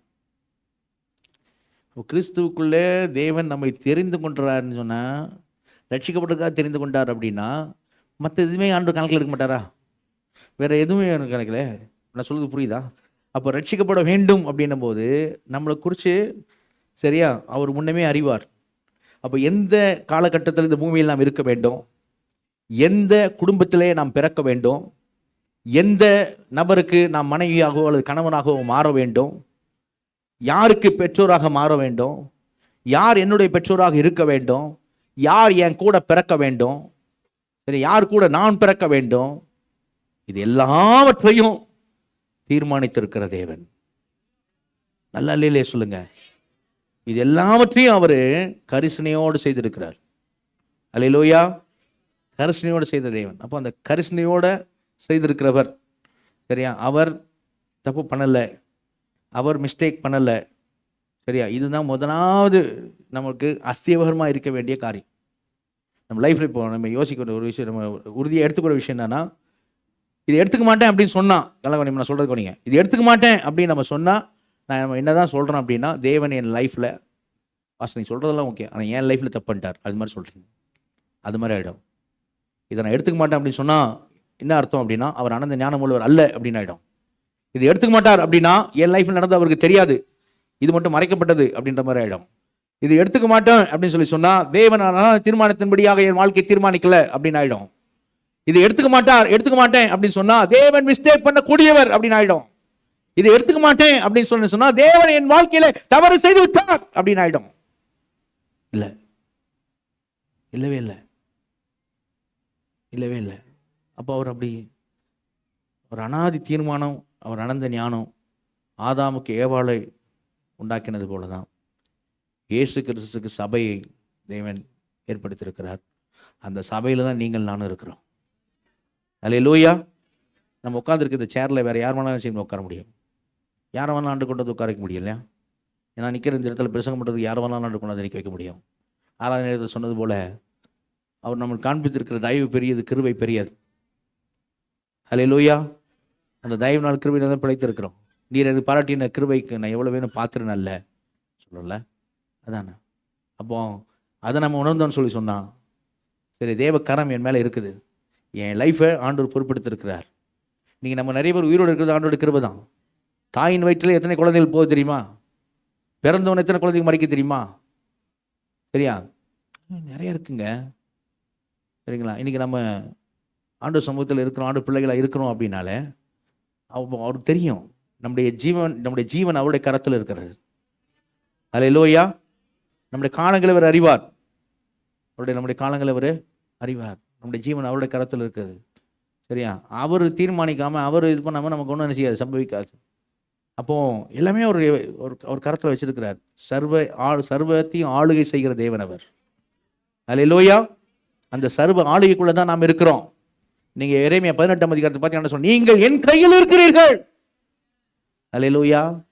நீங்கள் என் கையில் இருக்கிறீர்கள். யோவான் 10 சொல்லுவார், 27, 28, 30 வசனங்களை சொல்வார், என் பிதாவின் கையிலிருந்து ஒருவனும் உங்களை பறித்து கொள்ள முடியாது. அல்லேலூயா. இப்போ நம்ம எங்கே இருக்கிறோம்? அவர் கையில் இருக்கிறோம். எப்படி சொல்கிறார்? சேலஞ்ச் பண்ணுறார் ஆண்டவர். என் பிதாவின் கையில் இருக்கிற நீ, சரியா, அவர் கையிலிருந்து ஒருவனும் என்ன செய்ய முடியாது, பறித்து கொள்ள முடியாது. அல்லேலூயா. இப்போ அப்படின்னா முதலாவது கவனிங்க, முதலாவது நான் மற்ற 2 பாயிண்ட் நான் அடுத்த வாரம் தான் சொல்ல போகிறேன், நான் ரஷ் பண்ண விரும்பல. முதலாவது இன்றைக்கி நம்ம பேசிக்காக தெரிஞ்சுக்கணும். அந்த 2 காரியத்தை கேட்குறதுக்கு முன்னாடி நமக்கு அஸ்திபாரமான ஒரு விஷயம், நல்ல விஷயம் என்ன தெரியணும் அப்படின்னா, ஒரு ஃபவுண்டேஷனாக தெரிய வேண்டிய விஷயம் என்னன்னு சொன்னால், இந்த உலகத்தில் நான் ஒரு விபத்து இல்லை. நல்லா இல்லையே சொல்லுவோமா? இந்த உலகத்தில் நீ ஒரு விபத்து இல்லை, சரியா? விபத்துன்னு புரியுதா? நீ ஒரு விபத்து கிடையாது. யாருமே விரும்பாமல் நீ பிறந்துட்ட இல்லை. ஒருவேளை உங்கள் அம்மா அப்பா கூட சொல்லலாம், ஒருவேளை தாய் தப்புன்னு கூட சொல்லலாம், நான் உன்னை நீ பிறக்கணும்னு நாங்கள் நினைக்கல சொல்லலாம். இல்லை நான் என் வயிற்றில் இருக்கும் போதே உன்னை அபார்ட் பண்ணணும்னு நினச்சேன் அப்படி சொல்லலாம். என் லைஃப் அப்படி தான், உன்னை அபார்ட் பண்ண நினைச்சேன் அப்படி சொல்லலாம். வீட்டோட சூழ்நிலை நிமித்தமாக நான் உன்னை வேணாம்னு நினைச்சேன், உன்னை அபார்ட் பண்ண நினைச்சேன் அப்படி தாய் சொல்லலாம், தகப்பன் சொல்லலாம். நாங்கள் உன்னை நினைக்கவே இல்லைன்னு சொல்லலாம். ஆனால் இன்னைக்கு இருக்கிற இன்னைக்கு அப்படின்னா இது விபத்து இல்லை, ஆக்சிடென்ட் இல்லை, அவருடைய அனாதி தீர்மானம். அல்லேலூயா. அந்த அனாதி தீர்மானத்தின்படி உன்னை பிறக்க வைத்தவர், உன் குடும்பத்தை அவர் தான் தெரிந்து கொண்டு தான் பிறக்க வச்சிருக்கு, இந்த குடும்பத்தில் தான் அப்படின்னு பிறக்க வச்சிருக்கிறார். உன் கூட பிறந்தவங்களை ஆண்டவர் கொடுத்த கிஃப்ட்டு, உன் கூட பிறந்தவங்க ஆண்டவர் கொடுத்த கிஃப்ட்டு. எத்தனையோ பேருக்கு கூட ஆட்கள் பிறக்கலை, உனக்கு கூட பிறந்தவங்க ஆண்டவர் கொடுத்த கிஃப்ட்டு. நீ ஒரு குடும்பத்தில் இருக்கிறது ஆண்டவர் கொடுத்த கிஃப்ட்டு. அப்போ அதே ஆண்டவர் தான் ஒரு ஸ்டேஜ் வந்தவொடனே நீ இன்னாருக்கு தான் மனைவி ஆகணும், இன்னாருக்கு தான் கணவர் ஆகணும் அப்படின்னு அவர் தீர்மானித்து செய்திருக்கிறார். உலகத்தானே சொல்லுவான் திருமணம் எல்லாம் சொர்க்கத்தில் நிச்சயிக்கப்படுகிறது சொல்கிறாங்க இல்லையா? கல்யாணம் எல்லாம் சொர்க்கத்தில் நிச்சயிக்கப்படுகிறதுன்றாங்க. சரியா? சும்மா சொல்ல, சரியா? அவனுக்கு பைபிள் வசனம் தெரியாது, ஆனால் சொல்கிறான், தத்துவமாக சொல்கிறான், உண்மை. சரி, அப்போ அவர் தான் என்ன செய்திருக்கிறார்? தீர்மானத்தின்படியாக செய்திருக்கிறார். அவர் தான் என்ன செய்திருக்கிறார்? இணைத்திருக்கிறார். உன்னை ஒரு குடும்பத்தோடு இணைத்திருக்கிறார், உன்னை கணவன் மனைவியாக இணைத்திருக்கிறார், உன்னை சகோதர சகோதரியாக இணைத்திருக்கிறார், இது தேவன் இணைத்திருக்கிறார், இந்த சபையில் உன்னை ஆண்டவர் இணைத்திருக்கிறார். அல்லேலூயா. அதான் முதல் அண்டர்ஸ்டாண்டிங் நமக்கு முதலாவது இருக்கணும். என்னன்னா, என் தேவன் எவ்வளவேனும் பொய் உரையாத தேவன், கொஞ்சமேனும் இருள் இல்லாத தேவன், சரியா? தவறே பிழையே செய்யாத தேவன். அல்லேலூயா. அனந்த ஞானமுள்ள தேவன், அனாதி தீர்மானங்கள் படி தன்னுடைய இருதயத்தின் தீர்மானத்தின்படி செய்கிற தேவன், யார்கிட்ட ஆலோசனை கேட்கிறவர்கள், அவரே ஆலோசனை கர்த்தர். அல்லேலூயா. அப்ப அந்த மாதிரி உள்ளவர், பூமியை அந்தரங்கத்தில் நிற்க வைத்திருக்கிறவர். அல்லேலூயா. ஜீவராசிகளுக்கெல்லாம் அவர் ஆகாரம் கொடுக்கிறவர். திமிங்கலம் கடல்ல எவ்வளவு சாப்பிட தெரியுமா? யாரும் சோறு போட முடியாது. அதுக்கு எத்தனை திமிங்கலம் இருக்கு, அத்தனைக்கும் அவர் ஆகாரம் போட்டுக்கிறார். அப்படிதான் சங்கீத பகுதி சொல்லுகிறது. இதை எப்பயாவது நீங்க காக்கா சாயந்தரத்து 7 மணிக்கு மேல கத்தி கேட்டிருக்கீங்களா? பசிக்கு கத்தி கேட்டிருக்கீங்களா? கத்தாது. எல்லாம் எத்தனை காகம் இருக்குது தெரியாது, எல்லாவற்றையும் அவர் போஷித்துறார். சொன்னாரு, பறவைகளை பாருங்கள்னார்ல, சும்மா சொல்லவர். புரியுதா? ஆகாயத்து பறவைகளை பாருங்கள் அப்படின்னார்ல, சும்மா சொல்லல, அவர் போஷிக்கிறதா தான் சொன்னாரு. பிதா அவைகளுக்கு பிழை போட்டுக்கிறார், எல்லாத்துக்கும் போஷிக்கிறார். எவ்வளோ பெரியவர் உங்க அப்பான்னு பார்த்துக்க, அவருக்கு நிப்பில்ல. அல்லேலூயா. ஃப்ளவர்ஸ்லாம் பார்க்குறேன், எவ்வளோ அழகாக இருக்கு. கொடுத்து வித்தது யார்? அவர் தான். அது சொன்ன, நீ எதுக்கு கவலைப்படுற? அப்போ அப்படிலாம் செஞ்சவர் தான் உன் லைஃப்பில் குடும்பம் அப்படின்னு வச்சு உன் வாழ்க்கை அவர் பொறுப்பெடுத்து அவர் செய்திருக்கிறார். அல்லேலூயா. இன்னைக்கு ஒருவேளை ஃபேமிலியில் உங்களுக்கு கஷ்டங்கள் காரியங்கள் இருக்கலாம். அது என்னன்றதை, அது எப்படி அதை மாற்றக்கூடிய காரியங்கள் என்னங்கிறத நம்ம என்ன செய்வோம்? கிறிஸ்துவின் அன்பு ரகசியத்தை நம்ம தொடர்ந்து அடுத்த வாரம் என்ன செய்வோம்? கேட்போம். ஆனால் இன்றைக்கி ஒரு விஷயத்தை மட்டும் நம்ம உள்வாங்கிக்கிடும். என் லைஃப்பில் 1000 பிரச்சனை இருக்கலாம், 1000 காரியங்கள் இருக்கலாம். ஆனால் ஒன்று மட்டும் நிச்சயம் என்னென்னா, என் லைஃப்பில் தேவன் தப்பு பண்ணலை, யார் லைஃப்லையும் பண்ணுறவர் இல்லை. அல்லேலூயா. அப்படிப்பட்ட ஒரு கரத்தில் நான் இருக்கிறேன். அவர் அனாதி தீர்மானத்தின்படி தான் இந்த குடும்பத்தில் இருக்கிறேன். அவர் அனாதி தீர்மானத்தின்படி தான் இன்றைக்கு நான் கணவனாக இருக்கிறேன், மனைவியாக இருக்கிறேன், ஒரு தாயாக இருக்கிறேன், தகப்பனாக இருக்கிறேன், பிள்ளையாக இருக்கிறேன், சகோதரனாக இருக்கிறேன், சகோதரியாக இருக்கிறேன், ஒரு ஒரு சர்ச்சுகளை சபைகளை அவருடைய மனவாட்டியாக இருக்கிறேன். எல்லாவற்றுக்கும் ரீசன் காரணம் என்னன்னா அவருடைய அனாதி தீர்மானம். அல்லேலூயா. அதை முதல்ல இருதயத்தில் என்ன செய்வோம், ஸ்ட்ராங்காக ஏற்றுக்கொள்வோம். இதை மறக்காமல் இதை நம்ம மறந்துடாமல் இருப்போம். அப்போ வருகிற வாரம் செய்தி கேட்கும்போது இதை அஸ்திபாரமாக வைத்து நம்ம என்ன செய்வோம், செய்தி கேட்கும்போது கிறிஸ்துடைய அன்பின் ரகசியத்தை நாம் என்ன செய்ய முடியும், அறிந்து கொள்வது மாத்திரமல்ல, நம்ம வாழ்க்கையில் செய்ய முடியும், நம்ம நிச்சயமாக அபியாசப்படுத்த முடியும். இன்றைக்கி ஒருவேளை உங்கள் லைஃப்பில் பிரச்சனைகள், நான் சொல்கிறேன், பிரச்சனை இருந்துச்சுன்னா இந்த ஒரு மட்டும் இருக்கட்டும், பிரச்சனை இருக்கட்டும், நான் இல்லைன்னு சொல்ல, பிரச்சனை இருக்கட்டும். ஆனால் இந்த ஒரு காரியத்தை மாத்திரம் நீங்கள் உள்வாங்கிக்கிடுங்க. ஆண்டவரே, ஆண்டுக்கு நன்றி சொல்லுங்கள். ஆண்டவரே, நான் ஆக்சிடென்ட் கிடையாது, நான் விபத்தில் இந்த உலகத்தில் வரல, உங்கள் தீர்மானத்தின்படி வந்திருக்கேன். ஏன்னா உலகத்தோடுக்கு முன்னே நீங்கள் குறிச்சிட்டீங்க. சரி, எங்கள் அம்மா அப்பாவை குறிக்கல, நீங்கள் என்ன குறிச்சிட்டீங்க உலகத்தோடுக்கு முன்னே கிறிஸ்துவுக்குள்ளே. அப்போ நான் ஆக்சிடென்ட் கிடையாது இந்த உலகத்தில் இருக்கிறது. அப்போ நான் இருக்கிறது எவ்வளோ உண்மை. சரியா, நீ உங்கள் தீர்மானத்தின்படி தான் இருக்கிறேன். ரட்சிக்கப்பட்டிருக்கிற உங்களுடைய கிருபையின்படி ரட்சிக்கப்பட்டிருக்கிறேன். ஒரு குடும்பத்தில் நீங்கள் என்ன வச்சுருக்கிறீங்க, என்னுடைய எல்லாவற்றையும் நீங்கள் அறிந்திருக்கிறீங்க. ஆண்டவரே, என் லைஃப்பில் நீங்கள் என்ன செய்யலை, எதுவும் நீங்கள் தப்பு பண்ணலை. சரியா, அதை நான் உறுதியாக விசுவாசிக்கிறேன், உமக்கு நன்றி சொல்கிறேன்னு சொல்லி முதலாவது அந்த காரியத்தை இருதயத்தில் செய்வோம், ஏற்றுக்கொள்வோம். பின்னாடி குடும்பத்தில் இருக்க பிரச்சனை காரியங்களை எப்படி அதை நிவர்த்தியான காரியங்கள் செய்வதுன்றது கிறிஸ்துவனுடைய அன்பினுடைய ரகசியத்தில் தான் அந்த பதில் இருக்கிறது. அதை குறித்து நம்ம ஒரு திறந்த மனதோடு அடுத்த வாரத்தில் வந்து நம்ம செய்வோம். ஆண்டோட வார்த்தை கேட்போம். கர்த்தர் நம்மோட தொடர்ந்து இடைவிடுவார். அல்லேலூயா. வெளிநூறு பஞ்சம் பண்ணுவோம். வெளிமிட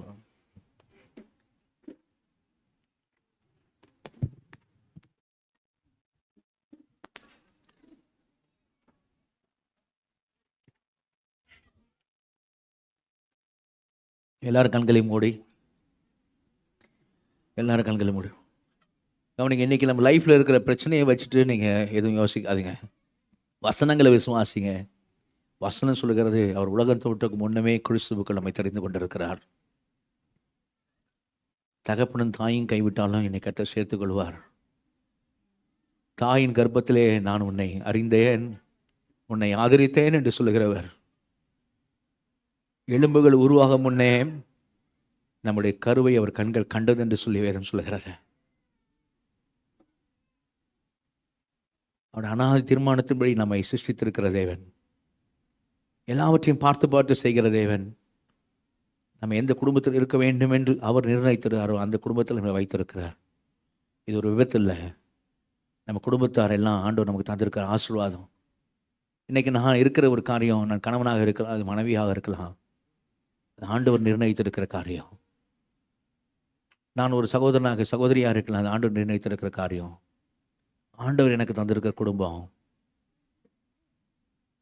ஆனந்த ஞானம் உள்ளவர், ஆனால் தீர்மானத்தினுடைய எல்லாத்தையும் செய்கிறவர், சர்வ ஆளுகையில் இருக்கிறவர் தான் என் வாழ்க்கையை பொறுப்படுத்திருக்கிறார். ஆண்டவரே, அதை நான் விசுவாசிக்கிறேன். ஆண்டவரே, உறுதியாக அதை நம்புகிறேன். என்னை முழுசாக அர்ப்பணிக்கிறேன்னு சொல்கிற மட்டும் கரங்களை வருத்துங்க. எத்தனை பிரச்சனை என் வாழ்க்கையில் இருந்தாலும் இதை நான் உறுதியாக நம்புகிறேன். ஆண்டவரே, நீங்கள் என் வாழ்க்கையை பொறுப்படுத்திருக்கீங்க. நான் ஒரு விபத்து இல்லை, நான் என் குடும்பத்தில் இருக்கிறது உங்களுடைய தீர்மானம். ஆண்டவரே, என் வாழ்க்கையில் எல்லாம் உங்களுடைய தீர்மானம். ஆண்டவரே, அதை நான் உறுதியாக விசுவாசிக்கிறேன்னு சொல்ல மாட்டேன் கரங்களை உயர்த்தி. வல்ல பிதாவே, நடியுடமை சோதரிக்கிறோம், துதிக்கிறோம். கிருபையும் இறக்கும் தயவு இறந்து அப்பா அந்த நேரத்திலும் குமாரனாக இயேசு நாமத்தில் வருகிறோம். ஆண்டவரே, காரங்களை உயர்த்திருக்க ஒவ்வொருவரும் வல்ல கருத்தில் அர்ப்பணிக்கிறோங்க தாவே. ஆண்டவரையுமே சோதரிக்கிறோம். அன்றைக்கு ஆதாமுக்கு ஒரு ஏவாள் உண்டானது போல இயேசு கிறிஸ்துவுக்கு மனவாட்டியான சபை உண்டானது காரியத்தை குறித்து நாங்கள் இந்த நாளில் பார்ப்பதற்கு நீர் கொடுத்த கிருபைக்காக நமக்கு நன்றி செலுத்துகிறோம். அது மாத்திரமில்லை ஆண்டவரே, அனாதி தீர்மானத்தின்படி அனந்த ஞானத்தின்படியாக அன்றைக்கு ஆதாமுக்கு ஏவாளை உண்டாக்கினவர், பிந்தின ஆதாம இயேசு கிறிஸ்துவுக்கு சபையை உண்டாக்கியிருக்கிறவர் அவரே தான். நீரே தான் என்னையை உண்டாக்கியிருக்கிறீர், எனக்கு குடும்பத்தை தந்திருக்கிறீர். ஆண்டவரே, என்னை இந்த நிலையில் வைத்திருக்கிறீர் என்று நான் கர்த்தாவை விசுவாசிக்கிறேன். ஆண்டவர், நாங்கள் விசுவாசிக்கிறோம் என்று சொல்லுகிறதான ஒவ்வொருவருக்கேற்ற கிருபை தேவன் கொடுத்து நீர் ஆஸ்வதிக்கும்படியா ஆண்டவரே மை சோதரிக்கிறோம். ஆண்டவர், இந்த காரியத்தை கர்த்தாவுக்கு உறுதியாக ஏற்றுக்கொள்வதற்கு ஆண்டவர் எங்களுக்கு தேவன் உதவி செய்யும்படியாக, எண்ணங்களை கற்ற சிந்தனையில் ஒரு மாற்றத்தை கற்று உண்டாக்கும்படியாக, பரிசுத்த ஆவியானவர்களுக்குள்ள கிரியை செய்யும்படியாக உங்களுடைய கரத்தில் அர்ப்பணிக்கிறோம். தேவரே, நீர் பொறுப்பெடுக்க முடியாட்சி வைக்கிறோம். தொடர்ந்து வருகிற வாரங்களில் ஆண்டவரின் அன்பின் ரகசியத்தை நாங்கள் அறிந்து கொள்ள, அதை எங்கள் வாழ்க்கையில் குடும்பத்தில் அபியாசப்படுத்த ஒவ்வொருக்கும் கிருபை தந்து ஆஸ்வதிக்கும்படியாக ஒரு வல்ல கருத்தில் ஒப்புக் கொடுக்கிறோம். வருகிற வாரம் செய்தி கேட்கறதுக்கு கிருபை தாரும். எங்களை வழி நடத்தும், எங்களை தாழ்த்துகிறோம். இயேசு நாமத்தை ஜெபங்கள் சொன்னங்கள் நல்ல பிதாவே, ஆமென். சேர்ந்து சொல்லுவோம். என் ஆத்துமாவே கர்த்தரை ஸ்தோத்திரி, என் முழுமே பரிசுத்த நாமத்தை ஸ்தோத்திரி. என் ஆத்துமாவே கர்த்தரை ஸ்தோத்திரி, அவர் செய்த சகல உபகாரங்களையும் மறவாதே. ஆமென். கர்த்தராகிய இயேசு கிறிஸ்துவின் கிருபையும் பிதாவாகிய தேவனுடைய அன்பும் பரிசுத்த ஆவியினுடைய அன்பின் ஐக்கியமும் சுகமும் பாதுகாப்பும் அனைவரும் இப்பொழுதும் எப்பொழுதும் இயேசு கிறிஸ்து ரகசிய வருகை மட்டும் இருப்பதாக. அல்லேலூயா, அல்லேலூயா, அல்லேலூயா.